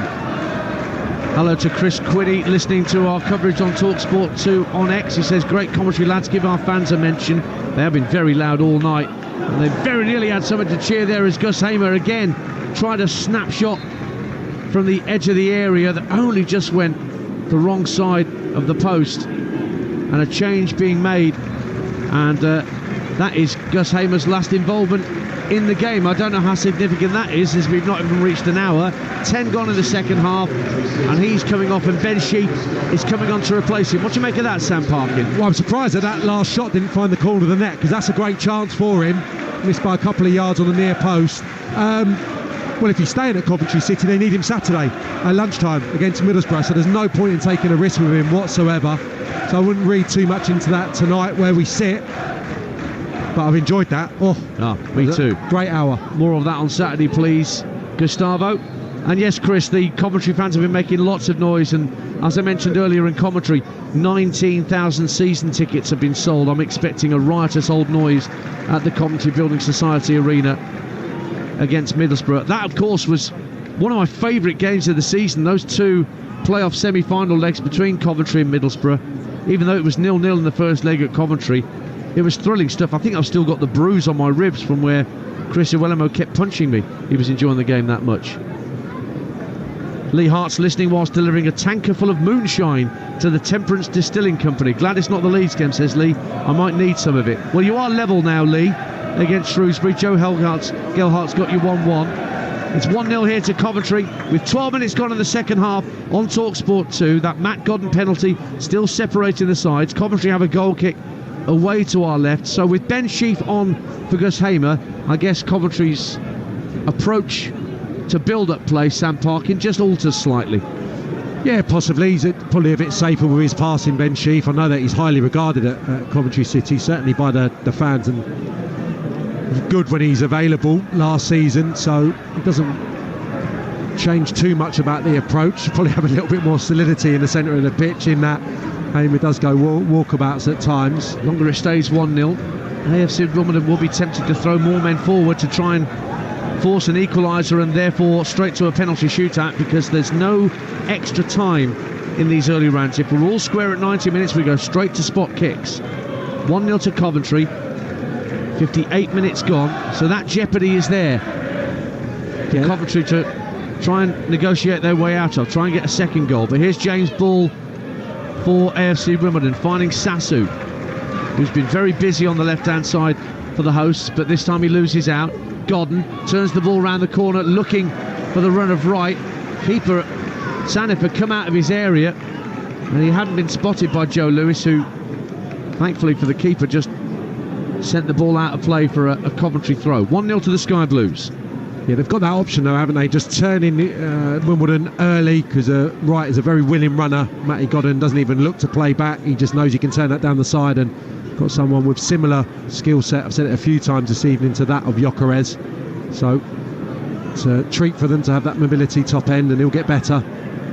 Vanovic just can't take the ball with him. It's James Ball trying to prevent a corner kick, and he can't do so.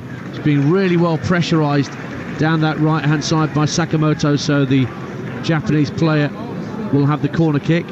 And Leeds have turned it around at home to Shrewsbury in the Carabao Cup, so our listener delivering the moonshine is going to be very happy. Pascal Strike makes it 2-1 at Ellen Road. Remember, Adrian's taking you around the grounds on Talksport. If you've got the app downloaded, it's easy to swipe between the two stations. Corner kick for Sakamoto of Coventry to swing into the near post. It's cleared by Wimbledon, and away comes Ali El Alhamdi over the halfway line. He's sliding in his Van Ewijk, and it's a throw given to AFC Wimbledon, and they want to take it quickly, but the ball just bounces away from Jake Reeves, and he's frustrated by that.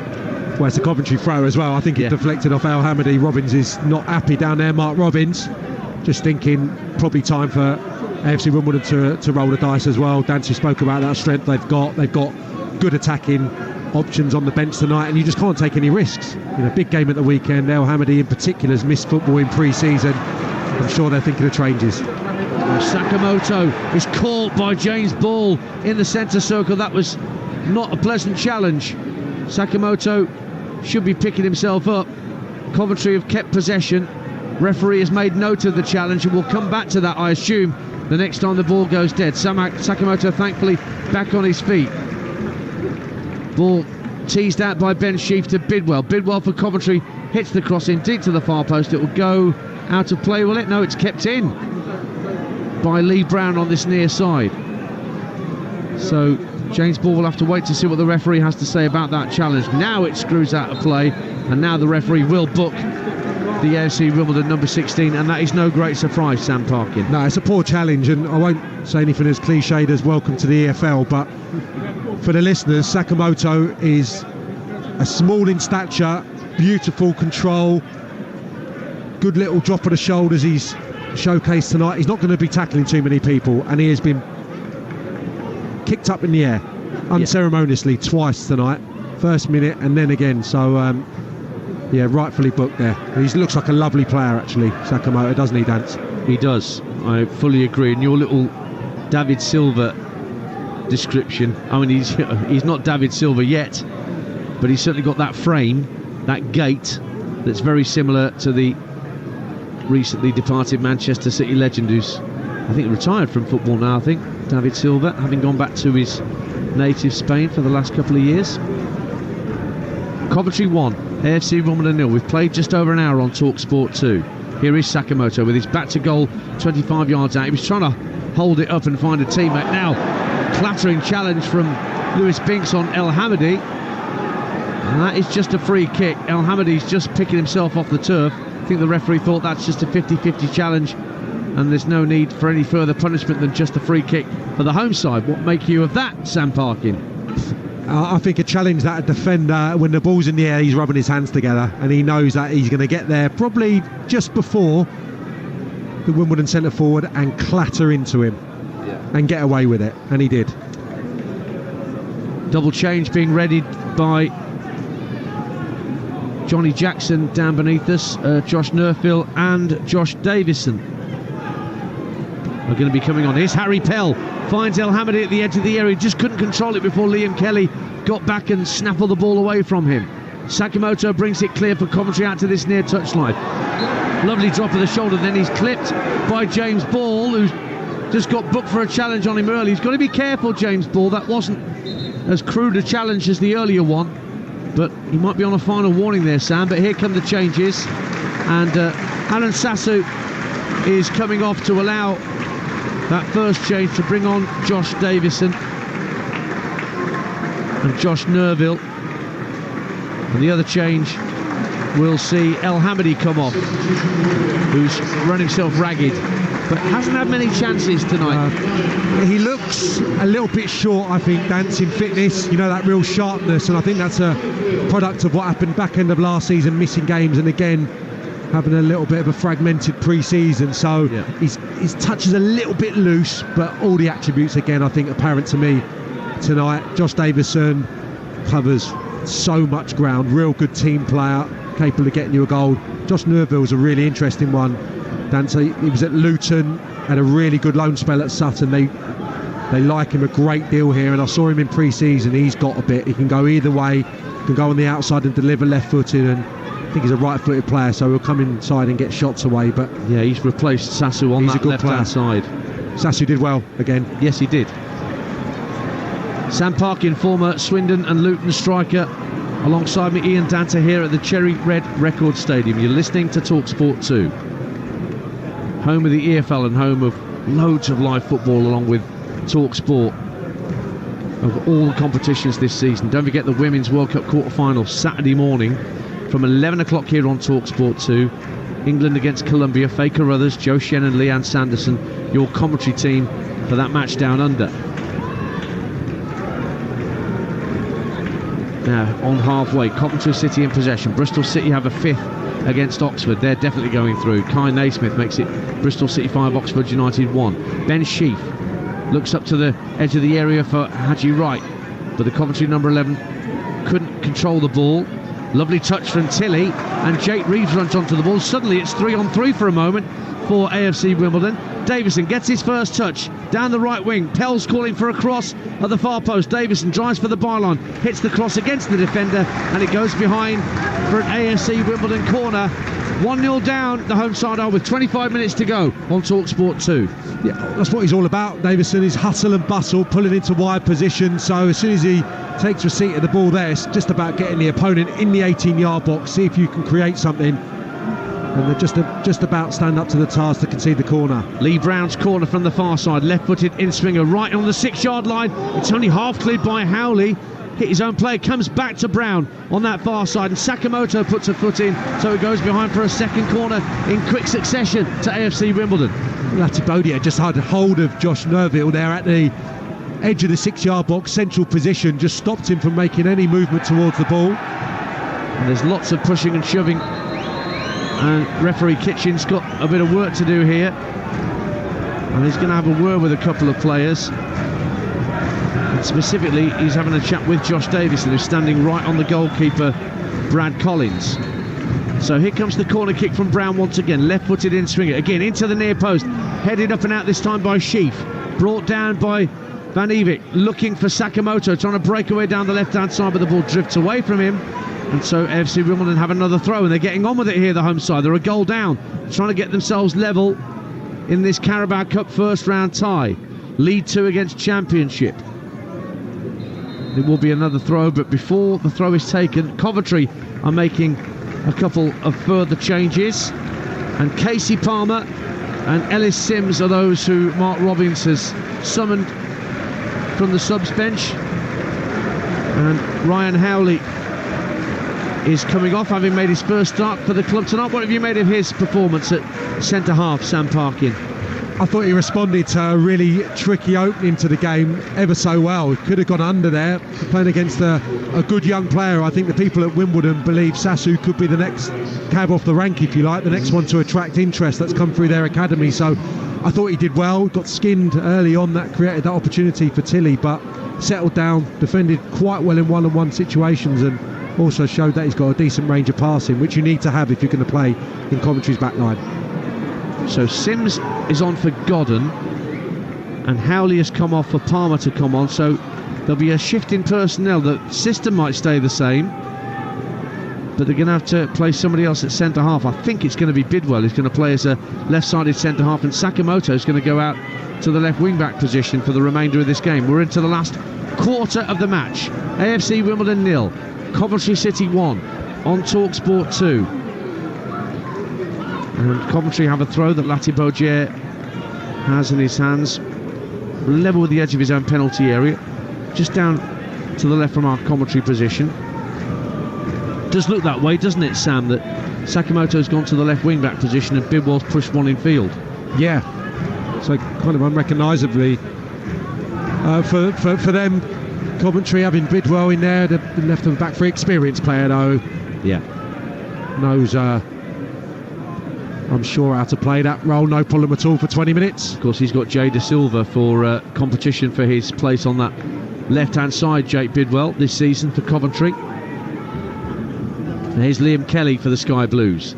Finds Casey Palmer, who we spoke about before kick-off.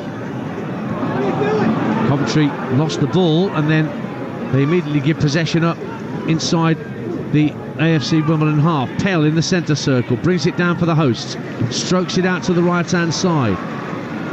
Bought downfield, a chance for a cross maybe from the right-hand side from Ogundiri. It's swept in left-footed, headed up in the end. Nerfield might get there first. It's volleyed away instead by Van Evik. Haji Wright tries to bring it down, but ball just dribbled away from his foot. And AFC Wimbledon win it back. It's still only 1-0, Sam Parkin. That jeopardy's still there for Coventry. I think both teams actually, Dance, have defended the box really well. When the ball's got wide and gone in, centre-halves generally have been on top. Coventry's main threat throughout the piece tonight has been that slickness through the middle of the pitch, through the heart of Wimbledon in build-up phase. So Hamer getting the ball, the front two combining and playing down the sides of the centre-halves, in between full-back and centre-back. When the ball's gone wide and Wimbledon have been asked to defend, I think the two centre-halves have done excellently, and so far Wimbledon not really able to lay a glove on that Coventry back three when the ball's gone in from wide position. So we'll see. Casey Palmer drifting away from Nerfield as Coventry come forward down their left-hand side. Sakamoto has now changed positions from the number 10 position. Palmer trying to drive in field, but AFC Wimbledon won it back only temporarily. Sheaf looks for Sakamoto out on the left wing once again. Ogundiri closing down the space, so back it goes towards halfway. Bidwell strokes it in field to Kelly, back to Bidwell once again. Now Ben Sheaf gets his head up. Infield to Kelly once more, centre of the Wimbledon half. But he loses out, but then Wimbledon can't keep possession as they try to bring it clear. It was Nerfield who couldn't hang on to it. So Sheaf again looks to tease the ball down the left for Sakamoto. What's the cross like? The cross is deep, cuts out almost everybody, goes to the far post to the near side to us, and Van Ewijk gets the better of Lee Brown. Van Ewijk with a cross into the near post and right, plants ahead of the wrong side of the post for Coventry, and Wimbledon have a goal kick. Just less than 20 minutes to go. It's still AFC Wimbledon 0, Coventry City 1 on Talksport 2. Well, he's continuing to get the chances right, isn't he? Just couldn't convert there. I think he should. Once more, he's advanced of the near post, so it's all about the direction, I suppose, the angle of the header, and he just has to glance that towards the target, and it would have flashed past Sanev. Got too much on it. Jake Reeves lays it off to Ogundiri. Now Tilly trying to burst through the middle of the pitch. Reeves picks it up for AFC Wimbledon. Right hand side. Now to the right hand corner of the box, and Josh Davison has to lay it off to Ogundiri, who runs into a 50-50 with Ellis Sims. And the ball's out of play, and Coventry have a throw. Don't forget 03717 22 33 44. That gets you through to Jamie O'Hara and Jason Cundy, who from 10 o'clock tonight on TalkSport open up the sports bar once again, and they will of course have details of the second round of the Carabao Cup draw, which will take place after the full-time whistles have gone tonight. Just so you know, Birmingham City are ball number 2. That's who to fear. And I'm only half joking. Play up Sky Blues singing again from the Coventry fans to our left-hand side. They're edging through to the next round, Coventry City, having gone out in round 1 the last couple of years. The best they ever did, Coventry, was the semi-finals in 89 and 90. They lost to Nottingham Forest in a 2-legged semi-final. Only, 2 or 3 years after they'd won the FA Cup with Keith Houchen's famous diving header against Tottenham Hotspur on a glorious sunny day at Wembley. Wimbledon, for their part, since they've reformed, their best performance was getting to round 3 2 seasons ago. They beat Charlton and Northampton before losing 3-0 at Arsenal, which is no disgrace. But they're going out here unless they can find a route back into this time. They're only a goal down to Coventry, and we have just over a quarter of an hour to play. Can they force that one important chance, AFC Wimbledon? They've made those changes up front. They've brought on Davison and Nerfield to try and add a different dynamic. Mark Robbins stands at the edge of his technical area, hands in pockets, quite content, I think, the Coventry manager, largely speaking, with what he's seen from his side tonight. The shock, as it stands, is not on. Here's Lati Bogier for the Sky Blues, playing a 1-2 with Casey Palmer. Under pressure from Pell, works it back to halfway and Binks. Lovely turn from Ben Sheaf to get away from Reeves. Driving forward Sheaf to the edge of the area, and then he gets the pass all wrong. Not sure who he was looking for. Whether he was looking to slide in Hadji Wright inside the box or flick it right to Van Ewijk on the right-hand side of the penalty area. Got caught in two minds, and it's an AFC Wimbledon goal kick. 1-0 to Coventry. It's a beautiful turn, and then we're perfectly positioned here. Just zing that towards the far post. Right-footed, it was on. It wasn't being closed particularly quickly, and just tried. He's too close to goal to slide Hadji Wright in there. So sometimes you feel that the space is there, I think, when you're out there, but in reality it would have had to have been the most exquisitely weighted pass. Lati Bogier out to this near side, the right hand side, and Van Ewijk. That was Sam Parkin you hear alongside me. Ian Dancer. Sam's got a cracking EFL podcast every week, What the EFL, with our other good friend Adrian Clark. Every Monday they'll bring you a roundup of the EFL stories, and we have our own EFL show Monday night on Talksport 2, EFL All Access with Hugh Wozencroft, every Monday night from 7, and I'm sure Sam will guest as part of that show as the season goes on. Here's Casey Palmer on as a substitute. Lovely crossfield ball left to right to pick out Van Ewijk, who's been caught off the ball by Lee Brown. Meanwhile, Hadji Wright wins a throw, and there's a few more changes being readied by Johnny Jackson just down beneath the Sam. He's going to roll the dice, I think, and try and get that equaliser. He's not giving up on this cup tie just yet. No, you said it a few moments ago. They've not been able to craft that good opportunity. Stuck with the same system. Obviously different profile of player now. Fresher, Josh Davison, Nerville. He's got a couple more changes up his sleeve here. And they're still in the game, and that's a positive. That's what they'll be saying down there. Yep. Coventry had the chances, I think, in the first half maybe to be further ahead. Matty Godden in particular could have had 3. So to be here at 1-0 before the night, would he have taken this? Probably against quality opposition. And they have a corner, Coventry, away to our right-hand side in front of the Wimbledon fans in that rest and waste stand here at the Cherry Red Records Stadium. 13 and a half minutes to go on Talksport 2. Palmer's corner for Coventry, headed over the bar by Wright and drifts out. Has he been kept in play? It wasn't over the bar, it was straight back to Casey Palmer, who gets to the byline and wins another corner. It was an optical illusion, that header from Haji Wright. I thought it was sailing over the crossbar, but it sailed back out to where the corner had been taken from. Still 1-0 Cov. Again, defending set pieces really well. Defending balls in from the wide positions. Absolutely perfectly, Wimbledon to this point. Palmer with another corner, deep to the far post. Nobody there in a sky blue shirt. Sakamoto giving chase, but the opposite number 7, Tilly, gets there first and wins a throw for AFC Wimbledon. Omar Bugil coming on shortly for the hosts.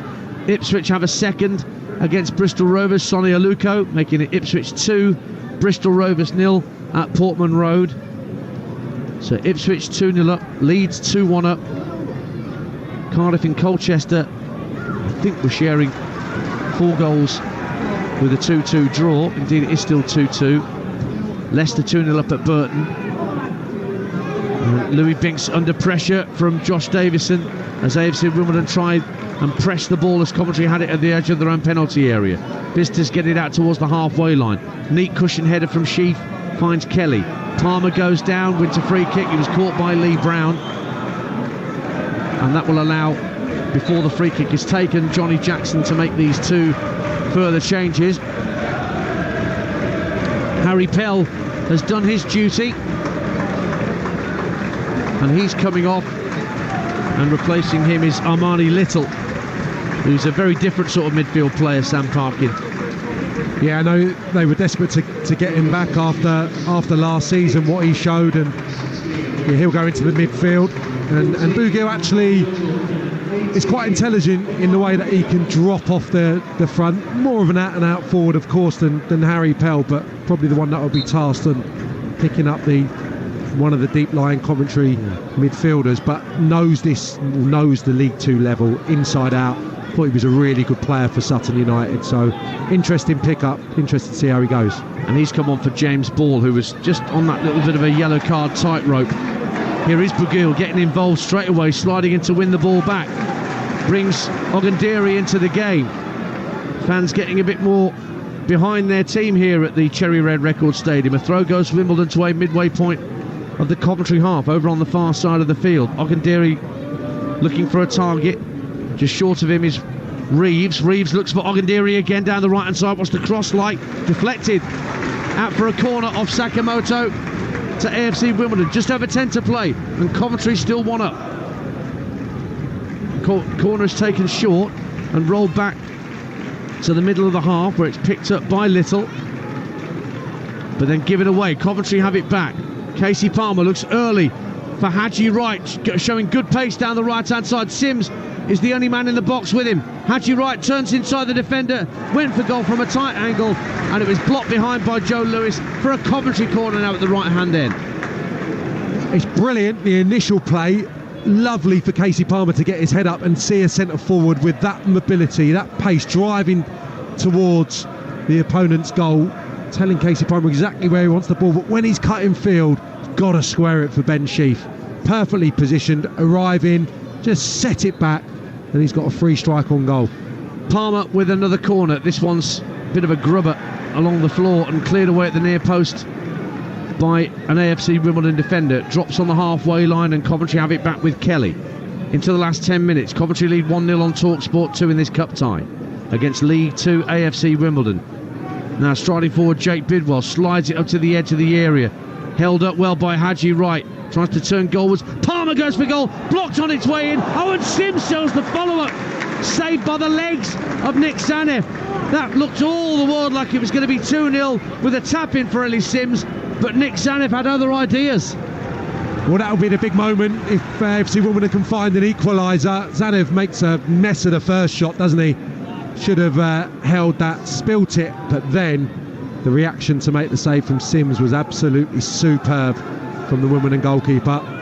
So it stays 1-0 on Talksport 2, and Wimbledon still have a slim hope of getting back into this side. But once again, Palmer looks for Wright into the area, almost treads on the ball. He's still got it, goes for goal with a shot deflected over the bar. Corner kick. It's not Haji Wright's night so far. It is a corner kick to Coventry. We are watching a player, a new signing, with all the raw ingredients, though, aren't we? Apart from that final little touch, final little bit of composure. Love the running towards goal every time. Running towards the posts, inside the posts, and getting found really quick off the mark.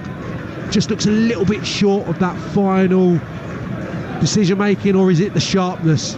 I think Mark Robbins will be really pleased what he's seen from him, but also he's going to have a lot of work to do on the training ground to just polish what looks like a real rough diamond.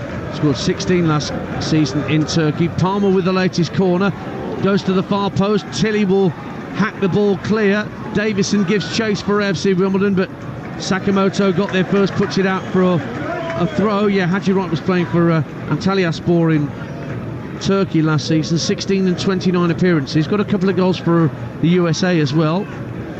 Dan's Coventry fans will tell you as well that it didn't happen overnight with Gyökeres. Yeah, I know that he was a bit of a slow burner. Maybe not in terms of what he was contributing to the team, but certainly wasn't getting the goals early on. He was on loan at first from Brighton, wasn't he? I think once he felt the love that he was getting from Coventry, then he blossomed. I remember seeing him prior to that at Swansea. Yeah. Steve Cooper wasn't getting a game, so it took a little bit of time, but I like what I've seen from Haji Wright in that he's getting in on goal for fun. Doesn't really want to come and link it. He's on the shoulder, put me in. Here's another debut, Ryan McLean, who's joined from Hereford in June, a winger. Scored a few goals as well whilst he was playing for the Bulls. 23 years of age. He's on for James Tilley for one last throw of the dice from Johnny Jackson, because it is still 1-0 to Coventry City with less than 7 minutes to play on Talksport 2. I'm not sure how much, if anything, you've seen of Ryan McLean, having come from non-league, Sam. No, but I think it also just shows, Dance, like the scouting here. Yeah.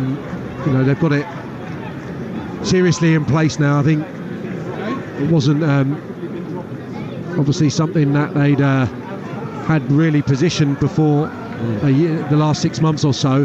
What I will say, though, what a wonderful bit of scouting to get Al Hamady from what Wickham's reserves, I think it was. So that's right. They were doing something right previously, but I think there's more people in the building now. They're looking at that side of things and obviously signing players from different levels. 6 minutes to go. Coventry going through with this slender 1-goal advantage given to them early in the first half with Matt Godden's penalty.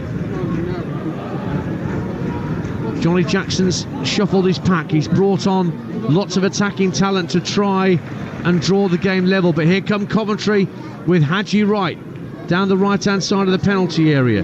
Lee Brown is sticking close to him, and across comes McLean, the recent arrival, and puts the ball out of play for a Coventry throw. But the ball's down the end of the pitch that the Cov players want it to be, in the Wimbledon defensive third.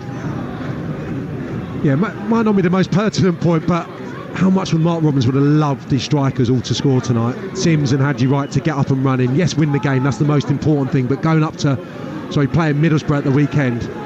Well, Sakamoto's going to go for goal from 30 yards on the half volley, always rising. Good connection, but just couldn't keep it down. You don't want that to go on too long, do you? Especially new signings. You want to get that goal early. You want to get that confidence. 3-0 tonight with all the strikers on the score sheet. What a place to be in. And we're looking at a scenario where, listen, the jury's not out on any of the players at this stage of the season, but you're thinking, could be sitting on a couple of goals now. Sims certainly, Wright could have had a hatful tonight. Not quite there, but I always think that's the last thing to come, Dance. In pre-season, you can get all the fitness, you can get the possession play, you can get the build-up. It's that final bit of sharpness. McLean down the left-hand side of the box for Wimbledon, pulls the ball back, goes beyond Davison, drops for Beguil. It's 1-1, and Omar Beguil strikes it low underneath Brad Collins. The youngster McLean involved on his first appearance for AFC Wimbledon, and the League Two side have drawn it level with 4 minutes to go, and it was a clinical finish from Omar Beguil for his first AFC Wimbledon goal. A cracker. It's 1-1. What a finish. Didn't have to think about it. Came to him so quickly. It's just get over it, get contact. Absolutely perfect. It's dispatched beyond Brad Collins. He's got no chance diving to his left. It's half cleared, wasn't it, the cross from McLean? I think it was Kelly who just kind of dangled a leg at it on the half volley. Stinger from Beguil. Beautiful strike. There were one or two people on the far side of the ground drifting towards the exits. They're back in now, the Wimbledon fans, because it's all square on Talksport 2. And as it stands, we're 3 minutes plus added time away from penalty kicks here at the Cherry Red Record Stadium. So it was a slender lead after all for Coventry City. And here come Wimbledon. They might try and win it here. McLean again down the left wing, stops level with the edge of the area, rolls it back to Little with a deep cross. Davison goes up with the header, well punched clear by Brad Collins. Goes out of play for a throw. Wimbledon fancy this. Throw taken up to the edge of the area. Good run down the right hand side of the box by Amari Little, but the ball just skips away from him and behind for a Coventry goal kick. Now, how much ambition did Coventry show to try and win the game and prevent penalties at this point? What a last few minutes set up. I mean, fans, management, players, Coventry won't believe or understand how they haven't got that second goal cushion. They've had good chances in this second half, and it didn't really look like there was one coming for Wimbledon. Ellis Sims running through the middle now, but out comes the goalkeeper Sanif and heads it half clear, kept in play by Brown. And maybe we'll look back at that chance that Ellis Sims had with that save from the legs of Sanif when it was 1-0 as a crucial point in this cup tie. But here's Casey Palmer looking for Sims once again, drifts away from Sims, volleyed away by Joe Lewis, and it's Beguil who's onto it and looks for Josh Davison down the left-hand side. Takes Binks out with him. Binks brings him down. Free kick AFC Wimbledon. Only a yard or two in from the left-hand touchline and almost level with the Coventry box. 90 seconds of normal time to go. And Binks has just stayed down, but the referee's saying if you want treatment, you're going to have to stay up for 30 seconds. So maybe that will inspire Louis Binks to get up. Anyway, free kick, Sam, for AFC Wimbledon. Yeah, perfect scenario that for Wimbledon. Beguil dropping in. Good composed pass down the line. Davison's got that mobility, got that drive. An aggressive runner. And gets a free kick in a dangerous position. Well, just to put Coventry under more pressure now is Will Phillip for AFC Wimbledon and their supporters. They've maintained this little spell of pressure after the goal. Jake Reeves with the free kick on this left-hand side. Coventry holding their line at just inside the edge of the area. Reeves raises both arms, drives it deep to the far post. Beguil goes up for a header. It's well headed away by Ellis Sims. Comes out to McLean on the right-hand side. Nerfield's there with him. Nerfield drops the shoulder, tries the cross in. It's just gone behind Josh Davison, who was flying in at the far post, and the ball just sailed past his right shoulder and out of play for a Coventry throw. 1-1. Just too high, wasn't it? And probably a little tug from Liam Kelly did for Josh Davison there. I think when it left Nerville's foot, he thought he was prized just to nod that home at the far post, but just lost it a little bit in the air. 6 minutes of minimum added time at the end of the 90. That's what separates us from a potential penalty shootout here in southwest London. Live on Talksport 2. AFC Wimbledon 1, Coventry City 1. Omar Beguil with his first goal for his new club, equalising Matt Godden's first half penalty. Sims and Ryan Johnson getting involved in a bit of a argy-bargy as Sims tried to chase down a long ball downfield for Coventry. Wimbledon have it back with Reeves. Ogundiri hits a diagonal ball infield. It's flicked on by Josh Davison, but it won't find an AFC Wimbledon teammate. It's back with Lati Bogier for Coventry. Back to his goalkeeper Collins to our left-hand side. He clips it out left-footed, but over the head of Sakamoto. And it's a throw to AFC Wimbledon, who are looking more likely here, amazingly. Sam Parkin. Yeah, they are. They've maintained this little spell of pressure since finding that equaliser. Coventry playing a bit more on the counter-attack, given they've got two good physical centre forwards now, which they can get hit quite early, and the game's getting a little stretched. Wimbledon committed a few more men forward. Well, Josh Eccles has just come on to replace Milan Van Evik. Colchester down to 10 men. It's still 2-2 in their game with Cardiff. That's heading for penalties. This is heading for penalties. And just for those that aren't aware, after 90 minutes, the clock used to stop in grounds as a cross comes in from the right. Volleyed in by McLean. Oh my goodness! My goodness! What a debut for Ryan McLean! He's won the tie, surely, for AFC Wimbledon. Volleying the ball in at the far post. Deep cross from the right. McLean running in. What a moment for the kid who's come from non-league. He's just dumped Coventry City out of the League Cup, it seems. AFC Wimbledon 2, Coventry City 1. What an amazing finish. Can't tell you how difficult that is, first and foremost, to control that. Right hand side, Ogundiri with the delivery, and then gets there unopposed, probably edge of the 6-yard box, and he just side foots it, gets elevation, which always looks nice as well, and takes it back in the opposite direction to which Bradley Collins is diving. Gets his fingertips to it, but it nestles in the side netting. Beautiful angle we got here, Dan. It's a sumptuous finish from the young man. Brilliant goal. He scored 14 goals in 80-odd appearances at Hereford. But that will be a goal that he will remember for many, many years to come. Ryan McLean has put AFC Wimbledon on the brink of round 2. 3 minutes of the minimum 6 have elapsed. And I was about to say that you see the added time on the clocks now in the stadiums. You didn't used to. The clock used to stop at 90 minutes dead. But now the fans know how much of the added time has been played. I think that's a good thing. 2-1 AFC Wimbledon. McLean on his debut, getting involved. And he's down this near touchline. He's got 2 Coventry players for company. He's trying to keep the ball in play at the corner flag. Loses out in the end, and Coventry have a throw. And now Coventry really have got to get going. Otherwise they are going out for a 3rd year in a row at the round 1 stage. Little touch from Jake Reeves to keep it away from Coventry players on halfway, and then it's spooled out of play by Lee Brown.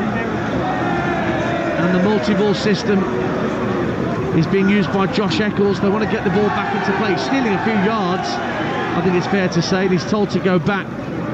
Gets the ball back into play. Coventry have got to find a goal from somewhere, but they've just given the ball up. Ben Sheep loses out to Bagil. Bagil, who got the equaliser, finds Nerfield, right-hand corner of the box. Nerfield hits a strike, it's blocked away. McLean's on the follow-up. Now Jake Reeves hustles toward the edge of the area, loses out, and then the ball's hit against the Wimbledon boot and out for a goal kick. And now Brad Collins is in a real hurry to get the ball back into play. 2-1 the score to AFC Wimbledon. The shock of the night is on here in southwest London. What have Coventry got left in these last, 90 seconds or so perhaps? We've just ticked round to 95 minutes, and it's another goal kick to Coventry. Ball's down the wrong end of the field now for them, Sam Parkin. Yeah, need to get it forward.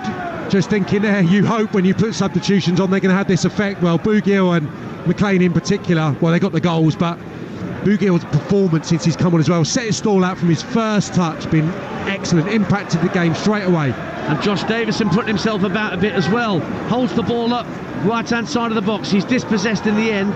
Coventry have got 30 seconds of minimum stoppage time left to do something about this scoreline, otherwise they're going out. Casey Palmer tries to lob the ball over the head of a midfielder, can't do so. It's got to go deep downfield from Binks.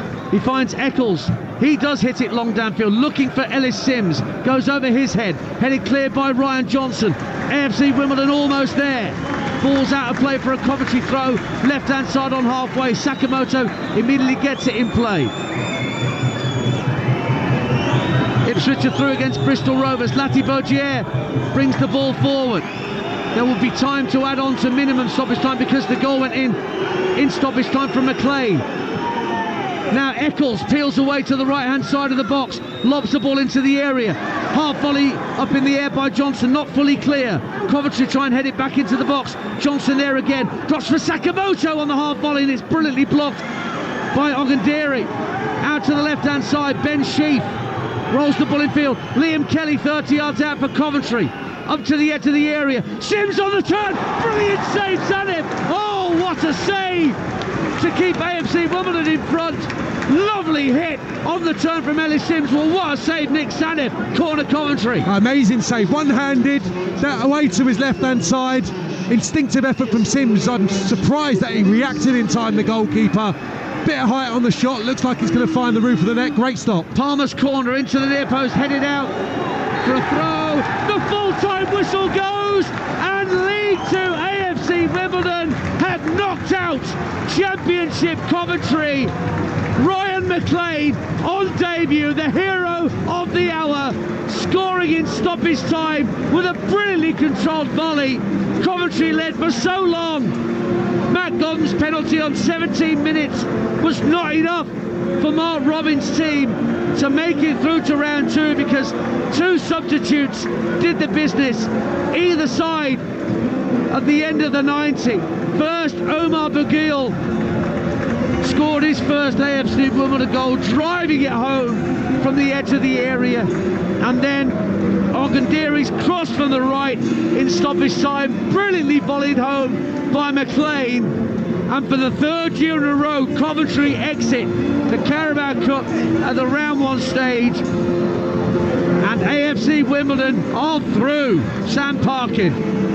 Amazing night of football, thoroughly enjoyed it. Thought there were some beautiful passages of play in the first half, mainly from the visitors. A night for them where scratching your head you are after a result like that.